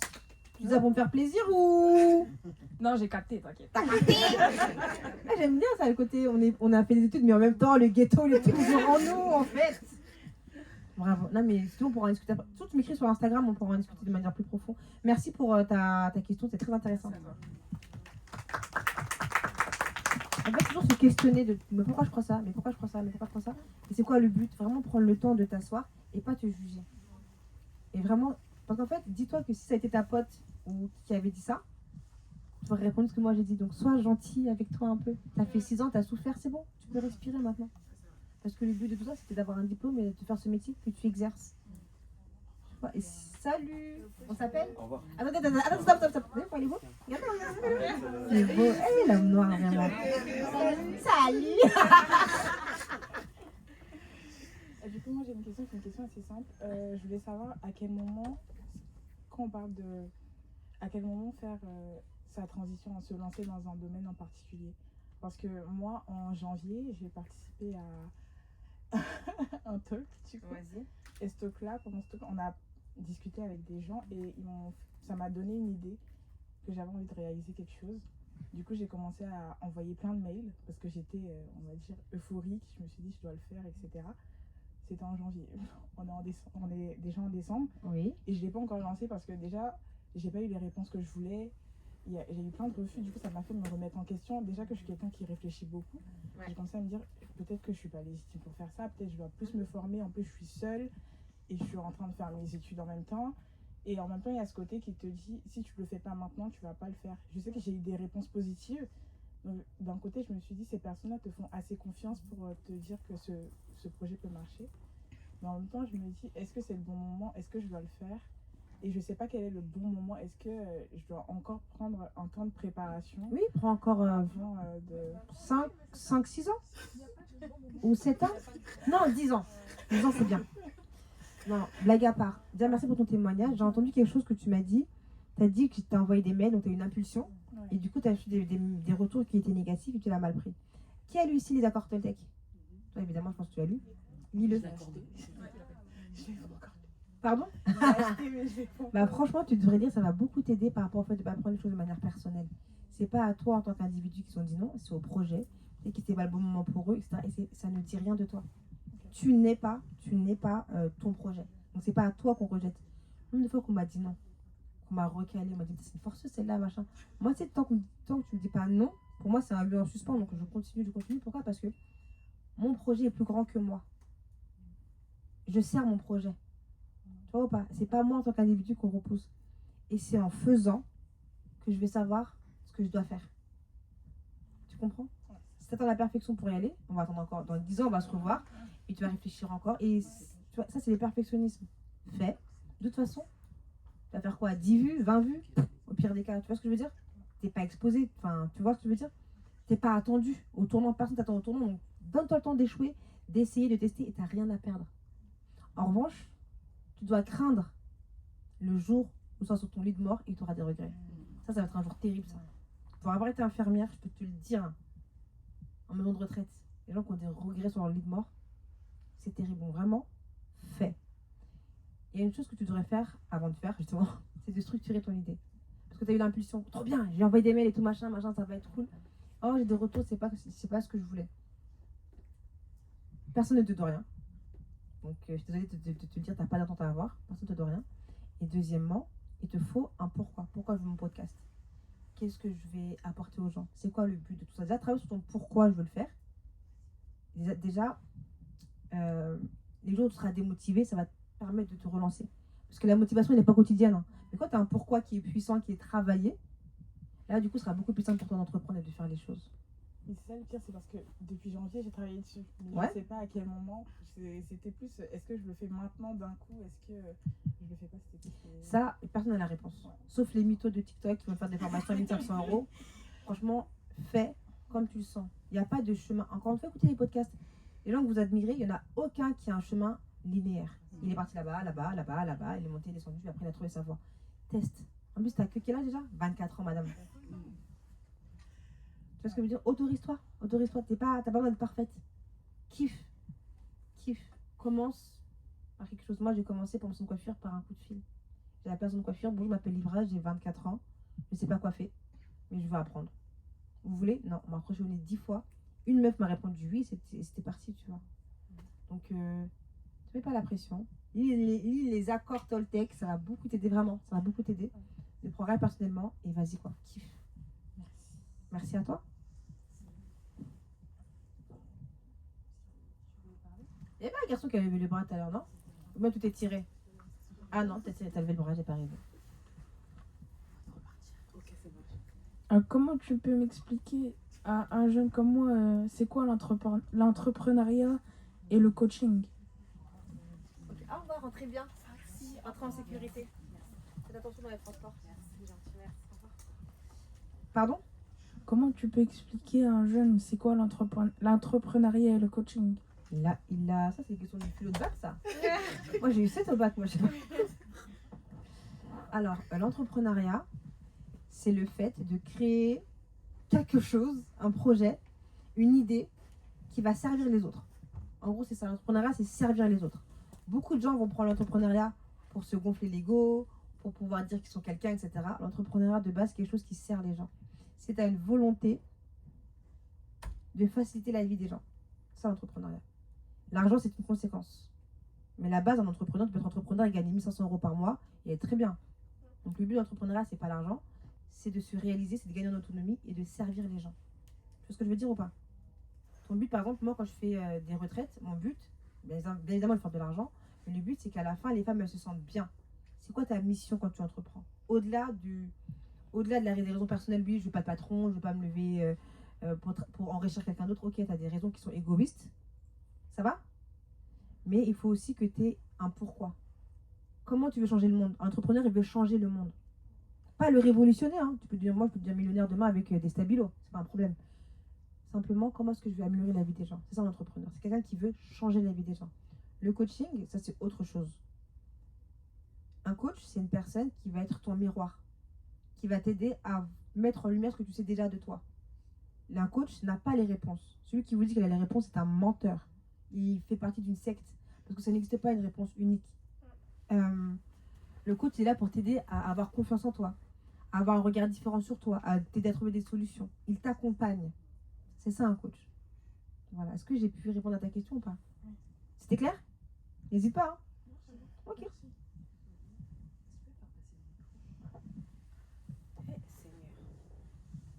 Hello. Parler en public, Bonsoir. Bonsoir. C'est très stressant pour moi de parler en public. Et c'est bien de l'admettre. Ouais. Bravo. Donc, je m'appelle Cassandra. Actuellement, j'ai l'impression d'être à un tournant de ma vie. C'est-à-dire que j'ai repris mes études il y a 2 ans et j'ai obtenu mon master en septembre. Je suis très contente pour ça d'ailleurs. Merci. Mais sauf qu'actuellement, je me demande, bon, tu as obtenu ça. What's next? C'est-à-dire que j'approche bientôt la trentaine, la fameuse trentaine. Et je me dis, peut-être il faut penser à faire des enfants. Mais est-ce que j'en veux? Ah, merci. Ça, voilà. Est-ce que j'en veux? Merci. Est-ce que tu en veux? Tu en veux? Justement, je me pose la question. Alors, dans l'idéal, je me demande, est-ce que je vais pas regretter si je le fais pas? Mais est-ce que j'en veux réellement?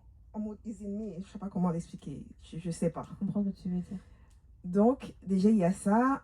Ensuite, professionnellement, je me vois entrepreneur plus tard. J'ai l'impression que je vais avoir plusieurs vies en fait. D'accord. J'ai vraiment cette sensation que je vais avoir plusieurs vies. Actuellement, je me vois être voilà, dans mon domaine, tout ce qui est management et tout, stratégie d'entreprise et tout. Donc, voilà, Excel en fait, vraiment être, je sais pas en français d'ailleurs, ouais, ok. Être bien dans ce, voilà, dans ce truc-là professionnellement. Mais, je sais pas, j'ai l'impression d'être vraiment dans un couloir où je ne sais pas quelle porte emprunter en fait. Et pourtant, je suis très smart comme personne. Ça se voit. Merci. Je suis très smart comme personne, mais j'ai l'impression que je réfléchis trop. C'est-à-dire, en septembre, j'ai commencé mon side business où, voilà, j'aime la cuisine, donc j'ai commencé mon side business et tout. Se lancer dessus, je me disais, bon, qu'est-ce que mes proches vont penser et tout. Bon, ça, c'est bon, on a dépassé ce stade. Mais, je sais pas, est-ce que tout le monde a déjà eu cette sensation où on ne sait pas en fait à quel niveau on est dans sa vie, mais on sait qu'on a envie d'aller quelque part, mais on est perdu en fait. Et c'est vraiment ça. Alors juste un instant, excuse-moi, avant que tu répondes, je vais juste répondre. Non, je voulais pas répondre, je voulais te poser une question. Ah ok, bah vas-y, excuse-moi. Je voulais juste te demander, est-ce que tu es capable de faire beaucoup de choses? Parce que ça arrive souvent quand on a un potentiel trop large. Ah, cette on histoire. est capable de faire beaucoup de choses. On peut être aussi bien ingénieur, éboueur, on peut tout faire. Et souvent, on peut rater à gauche, à droite, devant, derrière. On se rend compte qu'on peut faire tout, mais dans ce tout-là, comment se recentrer et trouver... souvent, c'est quand on est C'est mon métier. Grave. Si tu veux, je peux t'aider. Non, je plaisante. Ok. Vas-y. Bon, pour répondre à la question, absolument pas. Je pense pas que je suis... il y a un mot pour ça d'ailleurs. Voilà, je pense pas que ce soit le cas parce que je suis assez perfectionniste et je n'aime pas m'éparpiller. Donc, j'aime bien être focus dans ce que je fais à l'instant T. C'est-à-dire, par exemple, si je décide que là, je veux commencer ma vie de famille, je me mets enfin dessus. C'est-à-dire, je suis dessus. Et moi, je suis très carriériste et j'ai l'impression que j'ai un peu peur de ça. J'ai un peu peur d'être cette femme où toute ma famille me considère comme cette personne qui va être très riche, même toute ma famille. C'est-à-dire, mes mamans, elles me disent, toi, je sais que c'est toi qui vas nous sauver. Sauf que moi, ça me met dans une position où je mets la pression. En fait, vous avez vu comment mon travail en vrai il est simple. Je vous écoute, je reformule. En fait, il n'est pas si simple que ça. Donc, je fais genre. Mais du coup, là, de ce que tu me parles, tu parles des attentes de ta famille, de ton entourage. Ça, premièrement, il ne va pas que tu t'en affranchisses. C'est un premier point. Le deuxième point, tu te poses beaucoup de questions. La question que tu ne te poses pas, c'est pourquoi est-ce que j'y pense? Est-ce que c'est parce que c'est la société qui dit que j'approche la trentaine et je vais avoir des gosses? Est-ce que j'en veux vraiment parce que, comme tu dis, c'est en moi? Et par rapport à tes carrières, machin, tu as beaucoup de certitudes sur toi. Moi, je suis carriériste. Moi, je suis comme ça. Moi, je suis comme ci. Et du coup, le fait d'avoir des certitudes, ça va t'empêcher d'aller au-delà parce que tu es sûr de toi. C'est comme ça que je suis. Comment tu vas évoluer si tu es dans une case toi-même? Donc, tu as ta propre case dans laquelle tu te mets. Tu écoutes ce que les gens attendent de toi, mais du coup, comment tu vas évoluer? C'est ça la question qu'il faut te poser. Je suis carriériste, je suis machin, c'est très bien. C'est très très bien et bravo. Et si tu es OK avec ça, c'est cool. Je pense qu'il faut que tu prennes du temps pour toi, que tu t'assoies, que tu te dises, s'il n'y avait personne autour de moi, si j'avais pas peur, qu'est-ce que je ferais? Si j'avais pas peur, s'il n'y avait pas mon père qui me disait ça, s'il n'y avait pas mon cousin qui me disait ça, si on n'attendait pas ça de moi, qu'est-ce que je ferais? Là, moi j'ai mis 2 ans à divorcer parce que j'avais peur. Ouais, mais si je divorce, mais quand même j'ai fait du contenu avec lui, j'ai voyagé avec lui, putain, quand même. On a 2 enfants. Ouais, mais si je divorce, t'en vas me dire j'ai divorcé 2 fois, machin, j'avais peur. Et au final, ce dont j'avais peur, c'est réalisé. Et c'est pas grave. Parce qu'aujourd'hui, j'ai jamais été aussi belle de ma vie. Tu vois ce que je veux dire? Mais c'est vrai, je te jure, je shine de ouf en ce moment. Parce que tu prends des décisions alignées. Il faut que tu apprennes à t'affranchir. Tout ce que tu as construit comme croyance, il faut que tu sois une bonne fille. Il faut que tu ne déçoives pas les gens. Je suis pas une bonne fille. Non. Pardon, en tout cas. Non, voilà. Bravo. Mais en tout cas, il faut vraiment que tu apprennes à prendre du temps. En fait, je pense que ce qui nous manque tout dans la salle, c'est du temps pour s'écouter. Sans le bruit de la société. Sans le bruit et le poids des attentes des gens. Prends du temps pour toi. Pars toute seule en voyage. Justement, je fais beaucoup de solo trip en fait. Je voyage énormément. On va bien en retraite alors. Voilà, mais justement, même le côté indépendante émotionnellement, je pense que c'est aussi un truc dont j'ai peur parce que j'ai l'impression que j'aime beaucoup mes proches, je suis très bien entourée, mais ce qui me fait peur, c'est que quand il y a pas, quand ils ne sont pas là, je n'ai pas de manque. Et j'ai l'impression que, je sais pas, c'est très étrange comme sensation. Tu vois, moi je trouve que tu te juges beaucoup. Ouais. Si tu fonctionnes comme ça, Ouais. si t'es quelqu'un qui n'a pas besoin des autres. Mais je suis là pour les autres, donc C'est ça très aussi. très Pardon présente pour les autres. Oui, il faut que je sois là pour toi-même, exactement. Après, elle fait des solo trips, donc c'est pas mal déjà. Ah, c'était un Gouma qui avait fait en disant ça aide. Hein. Ça m'a fait voyager. C'est toujours elle. C'est elle est responsable. C'est toujours vous. Toujours. Mais blague à part, toujours quand je fais mes retraites, on creuse, on vient tout pour une problématique différente. À un moment ou à un donné, dans le voyage, on parle de ça. Automatique. Toujours vous. On est fatigué. Je taquine. Non mais blague à part, c'est vrai qu'il y a toujours un homme derrière, c'est fou quoi. C'est imbécile. Alors, elle se lâche. Blague à part, du coup, je pense qu'il faudrait que tu prennes le temps de savoir ce que toi tu veux en tant qu'individu. Qu'est-ce que je ferais si j'avais pas peur, si j'avais pas ces voix qui me disent que je dois faire ça. Toi, tu te juges beaucoup, tu te mets beaucoup d'injonctions. Et tu n'es pas la première à me l'avoir dit d'ailleurs. Oui, mais en fait, on peut te le dire 20 fois, si toi t'en as pas conscience. Oui, mais là, ça strike, c'est différent en fait. Oui, parce qu'on se connaît pas, c'est pour ça. Ouais, ça serait différent et ça aide. J'ai dit, là, je vous secoue en 2 heures, en 5 jours. C'est ça qu'on va faire en 5 jours en retraite. Et vous allez rentrer chez vous totalement transformé. Et franchement, assure-toi que ce soit bien tes peurs aussi. Surtout. Comment ça? Parce que des fois, en fait, des fois, on a peur de ce dont les gens ils ont peur pour nous. Mais oui, bien sûr. Ils projettent sur nous les gens. Parce que comme tu l'as dit, comment tu parles depuis tout à l'heure, je suis smart, je suis comme ci, je suis comme ça, je me demande si tu te parles à toi-même, tu t'entends. Mais on dirait la voix. Bon, pardon, c'est pas mon travail. Mais non, parle, vas-y. Mais en fait, des fois, la voix des autres, elle est plus forte que la nôtre. Et moi, j'ai l'impression que Parce c'est qu'on dans ça que l'autorise. toi, t'es.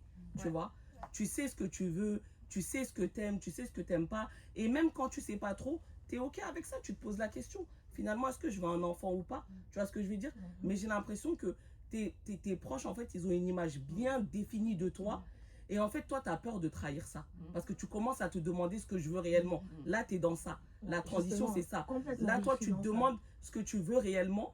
Mais après, dès que tu commences à te demander ce que tu veux réellement, tu commences à paniquer parce que tu as l'impression que tu trahis toute cette image qu'on s'est fait de toi. C'est toi qui vas nous sauver. C'est toi qui es comme ci, c'est toi qui es comme ça, c'est toi qui es par-ci, c'est toi qui es par-là. Et tu ne dois plus te trahir plus jamais de la vie pour qui que ce soit. Tu vois? Et c'est ça, en fait. Il faut là, tu es dans ça. Là. Avoir le courage de décevoir les gens et de perdre des gens en chemin. Ah, mais je suis pas une bonne fille, hein, faut pas croire. Mais moi, je crois rien. Non, dans le sens où, en disant avoir peur de décevoir, enfin, ça arrive. C'est-à-dire, tu peux dire fuck off, il n'y a pas de souci. Je suis capable de le faire. Mais c'est juste que je pense vraiment, enfin, tu l'as dit, je me juge beaucoup et je me mets dans des cases. Exactement. Il faut que je travaille mais dessus. En fait, il y a une mauvaise et une bonne nouvelle. La mauvaise nouvelle, c'est qu'on a grandi en étant construit sur un schéma patriarcal. Très mauvaise nouvelle. Voilà, ça c'est une mauvaise nouvelle. La bonne nouvelle, c'est qu'on peut déconstruire. À partir du moment où tu as la conscience et tu vois que ça te fait trop souffrir, il faut que tu en sortes.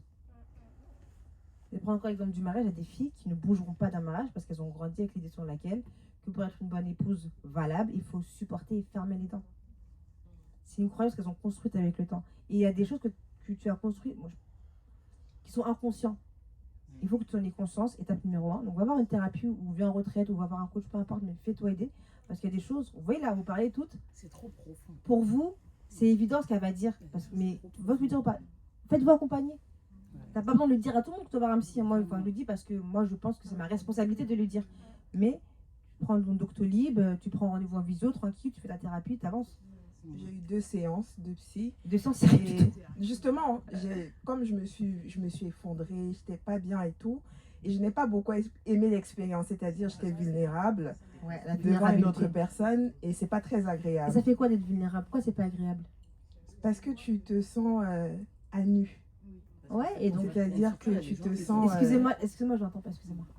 Tu as l'impression te livrer en fait sur un plateau, c'est-à-dire la personne can see through, tu vois, genre la personne peut... dire. Mais sans vulnérabilité, tu ne pourras pas atteindre ton vrai toi. Sans la vulnérabilité, ça demande du courage d'être vulnérable. Hein. C'est facile d'avoir une armure de la femme noire, forte, résiliente, qui prend tout sur ses épaules. Vous avez vu l'exemple de Cynthia Erivo et... On t'a rien demandé. Les deux sont payés pour protéger les gens, tu viens, tu fais ça. Elle est zinzin. Non, mais en fait, c'est pas qu'elle est zinzin, c'est qu'elle est dans la construction de la femme noire forte, qui doit protéger tout le monde. Madame, c'est pas ton travail, chante seulement. Je sais pas si vous avez vu l'histoire ou pas. Tout le monde a vu. Ok. T'as dit quoi?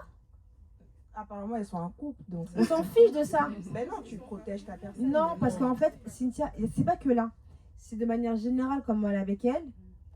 Elle est dans cette posture de la femme noire forte qui protège la petite blanche colombe. Tu peux être en couple avec ta personne et pas sauter comme ça à chaque fois. Hein. Et tout le temps dans le... Je remets ton collier et puis... Elle n'a qu'à être en couple, même qu'elle soit heureuse même. Et puis Ariana Grande, elle est belle. Moi aussi, je vais être en couple avec elle, c'est pas la question. Mais juste que, en fait, elle est dans cette construction de la femme noire, machin, machin. Et du coup, nous, parfois, on intègre les choses de manière inconsciente. Donc, l'idée, c'est de déconstruire ce que tu as appris. Parce que ça se trouve, tu crois que t'es une meuf fuck off, mais pas tant que ça. Tu vois, c'est comme par exemple, moi, je dis, ouais, je m'en fous du regard des gens. Pas tant que ça, ça fait que 2 ans que je poste sans filtre sur les réseaux. C'est bête, mais moi, je crois vraiment que je m'en foutais du regard des gens. Des fois, il faut faire l'introspection et par rapport à la thérapie, ça prend des années. C'est pas en 2 séances que tu auras des résultats, ça prend des années. Déjà, moi, il m'a fallu 5 ans pour trouver le bon psy. Déjà, il faut trouver le bon psy déjà. Il faut chercher. Et ça coûte là. Coucou. Bonsoir. Donc déjà, ça prend du temps. Et contrairement au coaching, qui lui est une thérapie brève de 3 mois, parce que nous, on vient qu'en période de transition pour t'accompagner, la thérapeute, il faut qu'elle creuse dans 30 ans de vie pour trouver le moment clé qui t'a mené à être comme ça, machin. Donc, il faut demander beaucoup de patience. Moi, ma thérapie, elle s'est finie. En tout cas, le premier cycle est terminé au bout de 5 ans. Il m'a fallu 5 ans de thérapie hebdomadaire pour comprendre comment fonctionner, pourquoi je suis comme ça, machin, machin, machin, machin. Et ça demande un travail du quotidien et du courage. Donc, quand tu es vulnérable, tu n'es pas faible, tu es courageuse. Ça demande du courage de se mettre à nu. Merci. Merci à toi.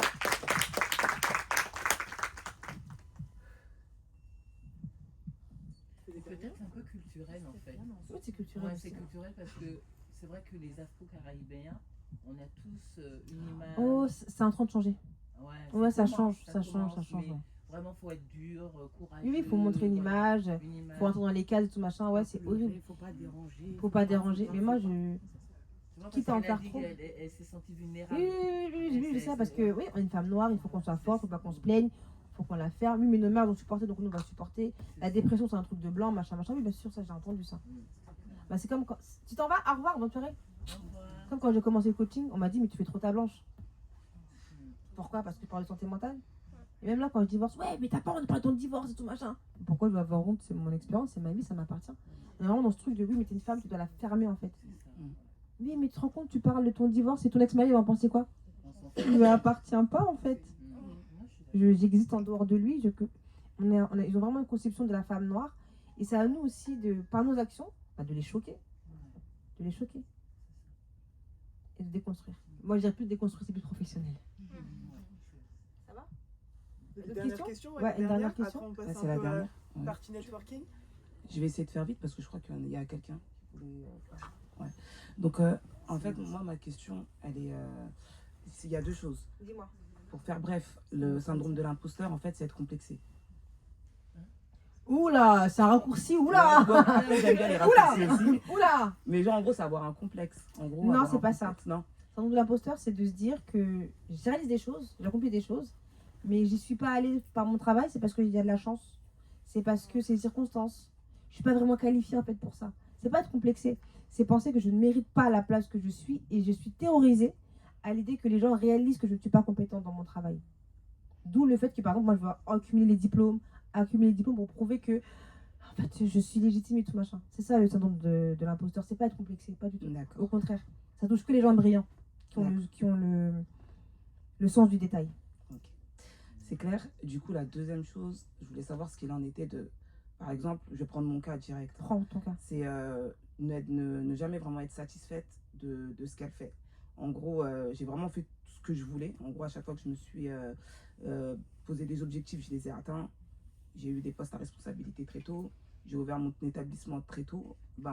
Très tôt, mais jeune. Donc j'avais mon restaurant dans un pôle d'activité du cinéma où j'animais des événements. On va pas dire comme celui-ci, mais qui l'état d'esprit était, c'était vraiment, ça rejoignait un petit peu ce qui est proposé là. Je l'ai animé pendant longtemps. Quand ça s'est terminé, j'étais vidée. En fait, j'étais vide dans le sens où j'avais atteint mon objectif, j'avais plus rien à faire. Récemment, j'ai décidé de reprendre mes études, donc de faire un bachelor en marketing digital. Et c'est là le tourment. Et c'est là où, du coup, ma soeur, quand elle m'a parlé de l'événement, au début, je me posais la question, je me suis dit, c'est bizarre parce que ce thème, ce sujet, il me parle. Le syndrome de l'imposteur, je ne sais pas ce que c'est, j'en entends beaucoup parler. Et même sur LinkedIn, c'est un truc qui revient souvent. Donc, avant, je ne connaissais même pas vraiment ce symptôme.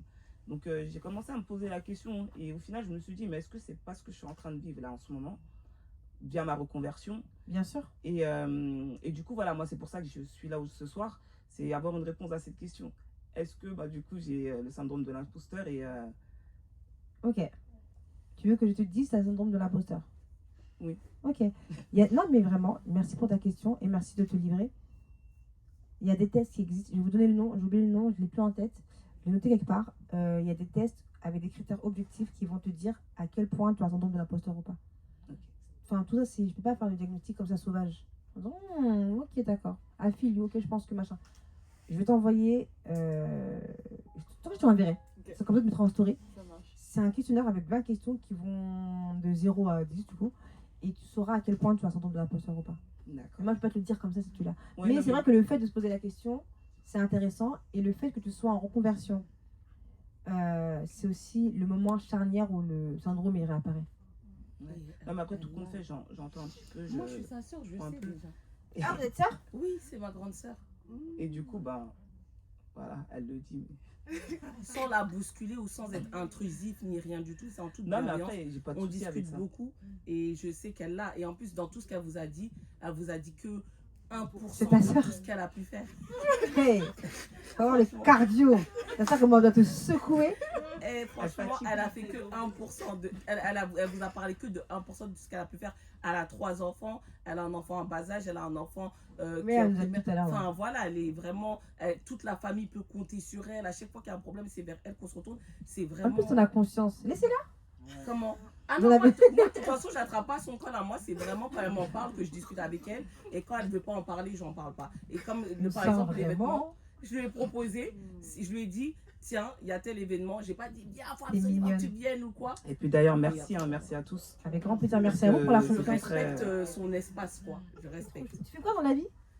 Moi, elle est ma soeur, c'est ça donc Moi, je suis coach de toute la terre, mais bon, gratuitement, bénévolement, quoi. Mais c'est quoi ton métier? J'ai pas de métier. Ok. Aujourd'hui, j'ai pas de métier. T'as quel âge? J'ai 33 ans. Ok, ben moi, tu vas bien en tant qu'infirmière. Ou coach. Non, moi, je veux pas être infirmière, je vais être psychologue. Psychologue? Ouais. C'est pas plus simple, mais tu vas y arriver, c'est ça. Ben là, j'ai passé mon DAEU l'année dernière déjà. Première étape, je l'ai eu avec mention bien. Bravo. Moi, en tout cas, je me célèbre. La confiance en toi. Ici. Moi, je me célèbre, hein, franchement. Même je suis sortie de chez moi, je me suis habillée, je suis venue ici, je me célèbre.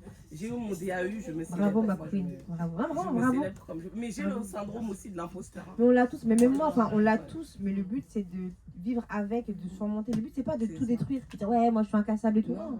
C'est dire que moi, je passe. Malgré le syndrome de l'imposteur. Des fois, je fais des talks, je me trouve nulle. Des fois, enfin, tu vois. Par exemple, à Google, moi, je me suis trouvée hyper nulle. Hein. Tu vois, mais c'est pas grave, après, je m'améliore. Voilà. Je me perturbe pas. Merci de nous avoir écoutés. Yes. Franchement, merci beaucoup encore une fois. Merci Libraz. On peut applaudir Libraz s'il vous plaît.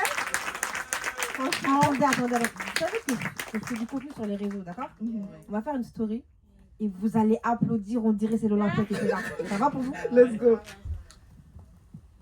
Je vais mettre juste les réseaux pour que vous puissiez suivre Libraz. Tu vas nous parler également de tes retraites un petit peu plus en détail aussi, s'il te plaît. 3, 2, 1, l'Olympia, allez-y.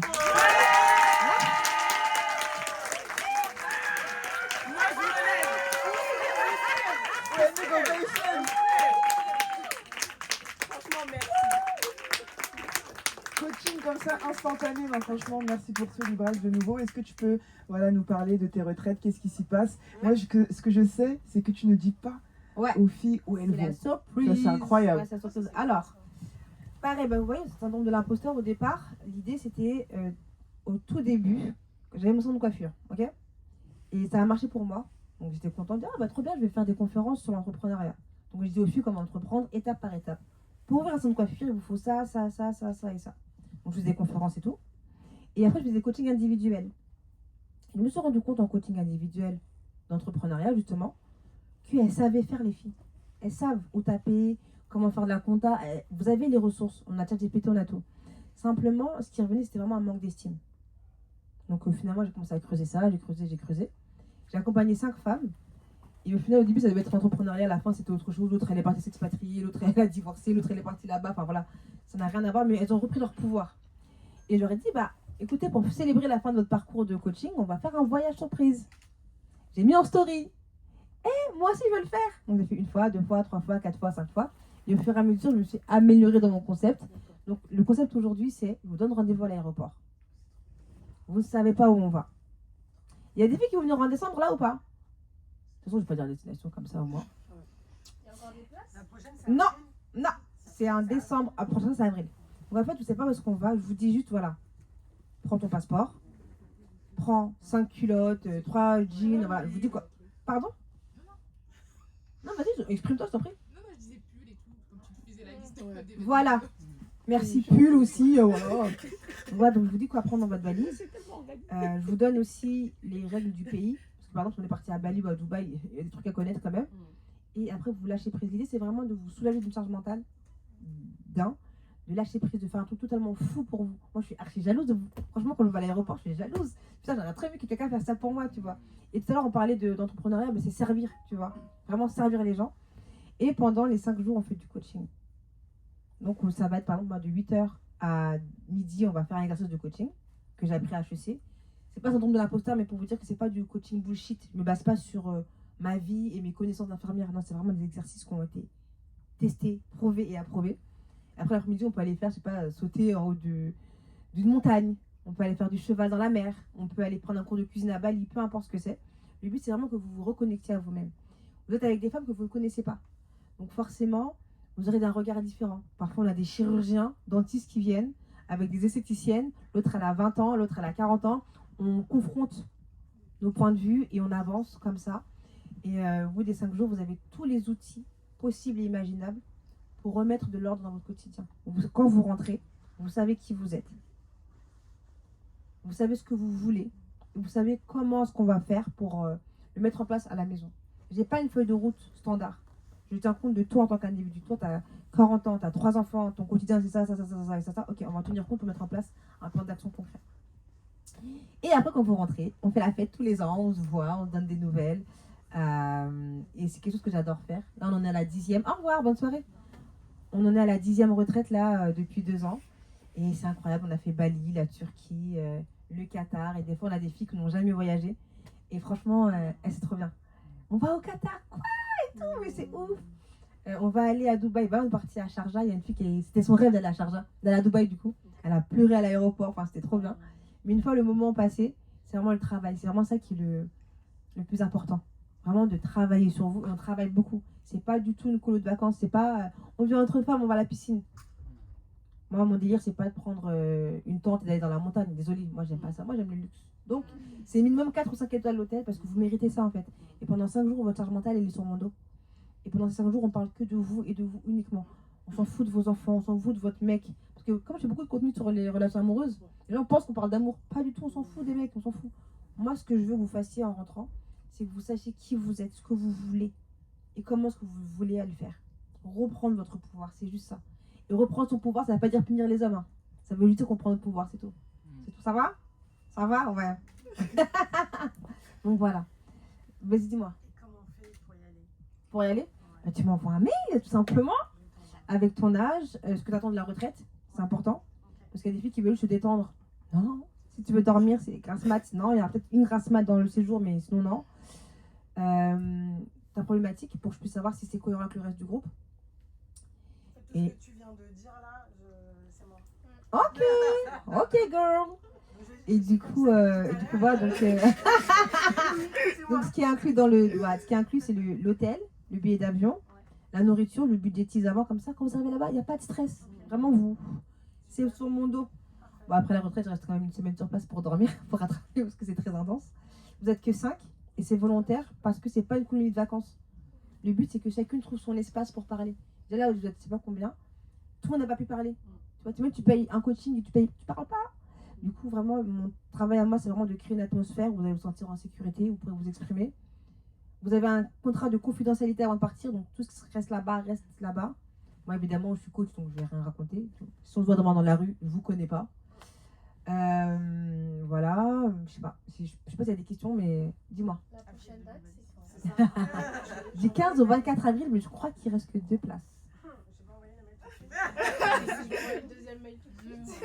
Dis-moi. 15 au 24 avril. Et j'ai fait exprès pendant les vacances scolaires, les mamans, il n'y a même pas d'excuses. En fait, ce qui est triste, c'est que dans mon public cible, comme c'est un business, du coup, je regarde les données, les datas, il n'y a pas de mère. J'ai eu que 2-3 mamans en 10 voyages parce qu'elles n'osent pas. Vous ne vous permettez pas de vivre en dehors de votre vie de maman. Vous culpabilisez. Et pourtant, je lui dis 6 mois à l'avance. Hein. En 6 mois, tu attends de rencontrer Nounou, d'en faire ta pote et lui confier tes gosses pendant 3 jours. Donc voilà, moi je trouve que 5 jours sur 365 pour penser à soi, mais c'est rien du tout. Pour changer le reste de ta vie, c'est fou. Il y a des filles, elles rentrent, elles prennent confiance en elles. Le cas qui m'a le plus marqué, c'est une femme qui était en surpoids, objectivement. Elle est venue, elle s'était testée, elle n'aimait pas son corps et tout machin. On a fait le voyage, il y avait une autre fille en surpoids qui était là aussi, qui elle avait confiance en elle. Et elle s'est rendue compte qu'en fait elle voulait pas perdre de poids. Elle voulait juste être aimée. Tu vois ou pas? Donc c'est hyper inspirant. Il y a des filles qui rentrent, qui entreprennent, d'autres qui ont toujours la même vie, mais qui ont plus confiance en elles, qui sont alignées. En fait, c'est ça le mot, c'est vraiment d'être aligné. Je veux que quand vous rentriez, vous soyez... Je sais, ça fait un peu bullshit, mais la meilleure version de vous-même, quoi. Que vous subissiez plus rien, que vous ayez conscience de tout ça. Et que vous sachiez comment réagir à telle situation. Voilà. Et surtout, c'est une expérience humaine incroyable. T'imagines? Là, tu sais pas, tu vas où? Tu vas à Bali, tu vas à Dubaï, tu vas au Qatar, tu vas au Oman, tu sais pas, tu vas où? C'est trop bien. Voilà. Désolée, messieurs, c'est que pour les femmes. Non, je vous vois me regarder comme ça. Je sais, c'est stylé, mais c'est pour les femmes. Désolée. C'est quoi la fourchette de prix pour ce type de voyage? Alors, ça dépend. Quand c'est, par exemple, un Bali, qui était une semaine, c'était entre 3 000 et 4 000 euros. Ça peut aussi commencer à 1 800 euros. Par exemple, si je fais qu'un week-end, par exemple, là, on va partir en décembre, je crois qu'elles ont payé 2 000 euros à peu près. Ça peut monter jusqu'à 6 000 euros aussi. Si on va, par exemple, moi, je sais pas, moi, au Japon, tu te doutes bien que ça va pas être 2 000 euros. Parce que ce qui est inclus, c'est le billet d'avion. C'est ça qui va vraiment coûter cher. Et l'accompagnement. Parce que par la suite, en fait, ce que je vous vends, entre guillemets, c'est pas le voyage. C'est la transformation. Donc, au retour, on est en contact. On s'appelle, on va boire des verres, on continue le travail. C'est pas genre, venez avec moi en voyage, puis après, salut. Non. C'est vraiment, on transforme ensemble. Et c'est pour ça aussi, comme je suis toute seule, bah, je peux pas prendre beaucoup de personnes. Parce que, tu vois, 5 plus 5 plus 5 plus 5 plus 5 plus 5 plus 5 plus 5, ça fait beaucoup de personnes. Du coup, vous payez pour ça aussi, pour faire partie d'un réseau. Genre, l'autre, elle est diététicienne, l'autre, elle est machin. Du coup, vous allez pouvoir vous soutenir et tout, machin. Et une fois par an, on fait la white party. J'aime trop. Les filles du Qatar, elles viennent avec les filles de Oman et puis elles confrontent leurs idées. Et puis, c'est la battle. Quel a été le meilleur groupe? Ah ouais, nous, on n'a pas fait ça, nous, on n'a pas eu ça comme cadeau, tu vois. Quand on dit qu'on s'améliore, par exemple, au début, on n'avait pas de sponsor. Maintenant, on est sponsorisé. On a Rimmel, Bourgeois, Adidas aussi. On a Nuanciam, on a plein de marques qui nous sponsorisent. Et les filles du début n'ont pas eu ça parce qu'elles étaient les premières. Du coup, c'est drôle, à chaque fois, elles se clashent. C'est trop drôle à ce temps. Ouais, c'est nous le meilleur groupe et tout, machin. Du coup, voilà. Et puis, elles grandissent, surtout, je suis trop fière d'elles. Il y a 2 semaines, j'ai fait. Ah mon Dieu. Il y a 2 semaines, j'ai fait venir dans cette cliente pour qu'elles témoignent, pour qu'elles vous racontent leurs histoires. On a fait un tournage, mais j'ai fini en larmes. Je suis tellement fière d'elles. Vraiment, tu les vois. En fait. Alors, attends. Tu les vois arriver dans un état, elles sont pas bien, elles sont... Tu sais, c'est des femmes qui sont comme vous, elles sont exceptionnelles, tu vois. J'ai juste envie de leur donner mes yeux, mais regarde-toi, quoi. Et tu les vois dans un état, et puis tu les revois 1 an, 2 ans. Bah maintenant je suis mariée, maintenant j'ai ça, maintenant j'ai ci, maintenant j'ose faire ça. Et me dire que je fais ça, que te dire? Que te dire? Et tu vois, sur ça, pour finir le mot de la fin, je pense que la meilleure manière de vaincre le syndrome de l'imposteur, c'est de se souvenir, je disais ça en interview, de son why, de son pourquoi. Parce qu'en fait, moi, je vais vous raconter du coup l'histoire de comment j'ai créé cet événement-là à Paris. Donc, du coup, j'étais en contact avec le village Baïséa, l'endroit magnifique dans lequel on est aujourd'hui. Et je leur ai dit, voilà, moi, j'ai une idée d'événement avec des intervenants inspirants, etc. Sauf qu'à ce moment-là, j'avais pas encore j'avais pas encore tout ça. Moi, ma communauté, je l'ai basée à Barcelone. Donc, il y a de quoi avoir le syndrome de l'imposteur. Ici, j'ai rien. Enfin, j'ai plus rien. Mon réseau, il était d'il y a 4 ans, en fait.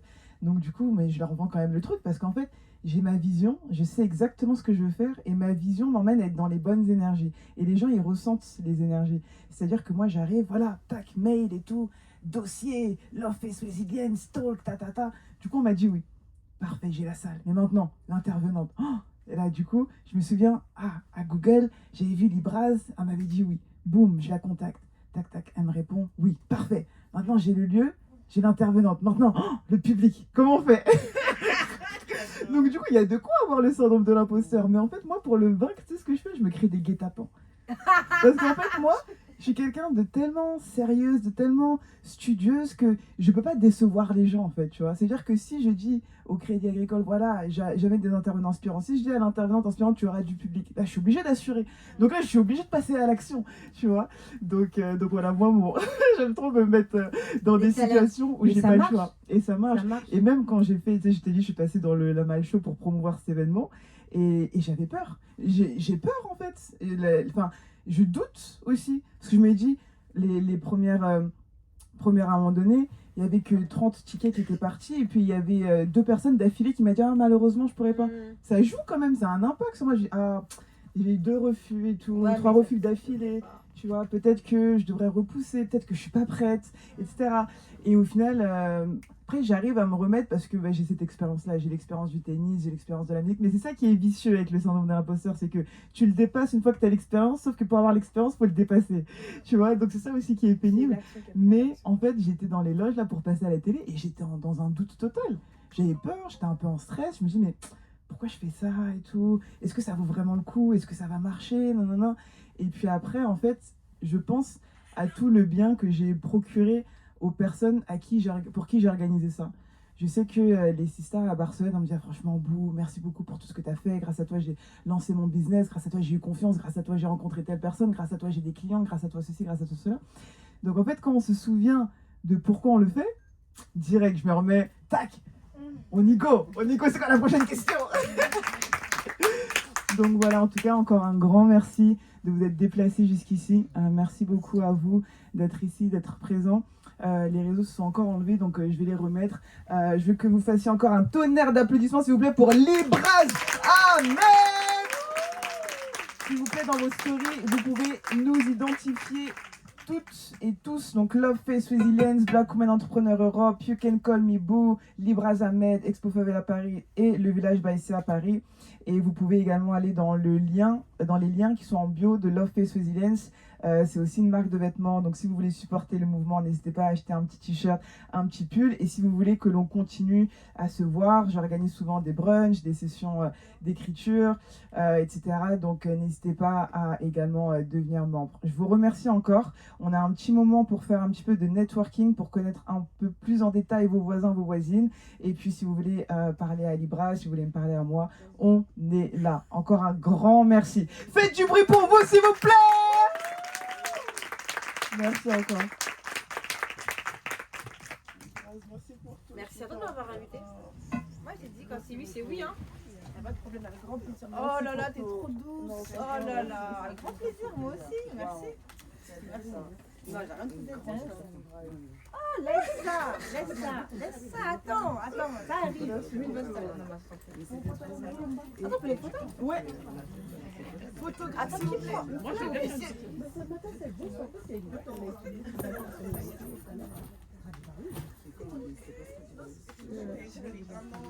Une fois que j'ai une dernière. Ah, mais c'est pas tout. Attends, qui prend avec mon iPhone, s'il vous plaît? Moi, j'ai deux mains gauches. Mais ouais, voilà. Mais l'année prochaine. Qui se dévoue pour prendre avec mon téléphone? Merci. On peut faire une petite photo après avec tout le monde aussi. Excusez-moi. Il y a la lumière.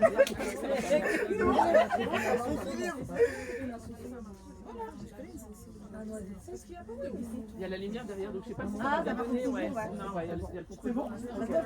Merci beaucoup. Merci. Tu peux la faire avec le micro. Un selfie? Ouais, avec Oui, mais c'est ta soeur, je parle de ta soeur alors. On est trop mal. Ah, le clone de ça. Maintenant, la photo, mais... Ça, c'est le clone du bord. Maintenant, photo, ah, même chose, ils sont C'est vraiment le clone de Teniba. Voilà.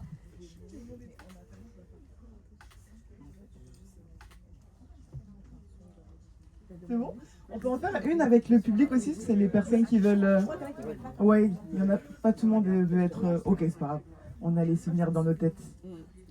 Parfait, profitez la famille. Rentrez bien. Je pense que tout le monde attend. Ouais, c'est par là. Non, c'est pas ici. I know you right. Excusez-moi. La preuve, vous répondez tout le temps. Ok, par exemple, rentrez bien. Ok. Bien sûr.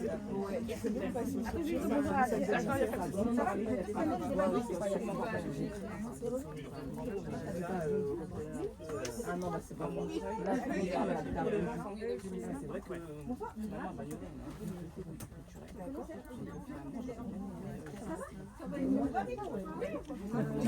Ils organisent, merci beaucoup. C'est pas forcément pour les enfants. J'ai des événements. Attends. Mais par contre, j'ai grave intéressé par ce que tu faisais avant.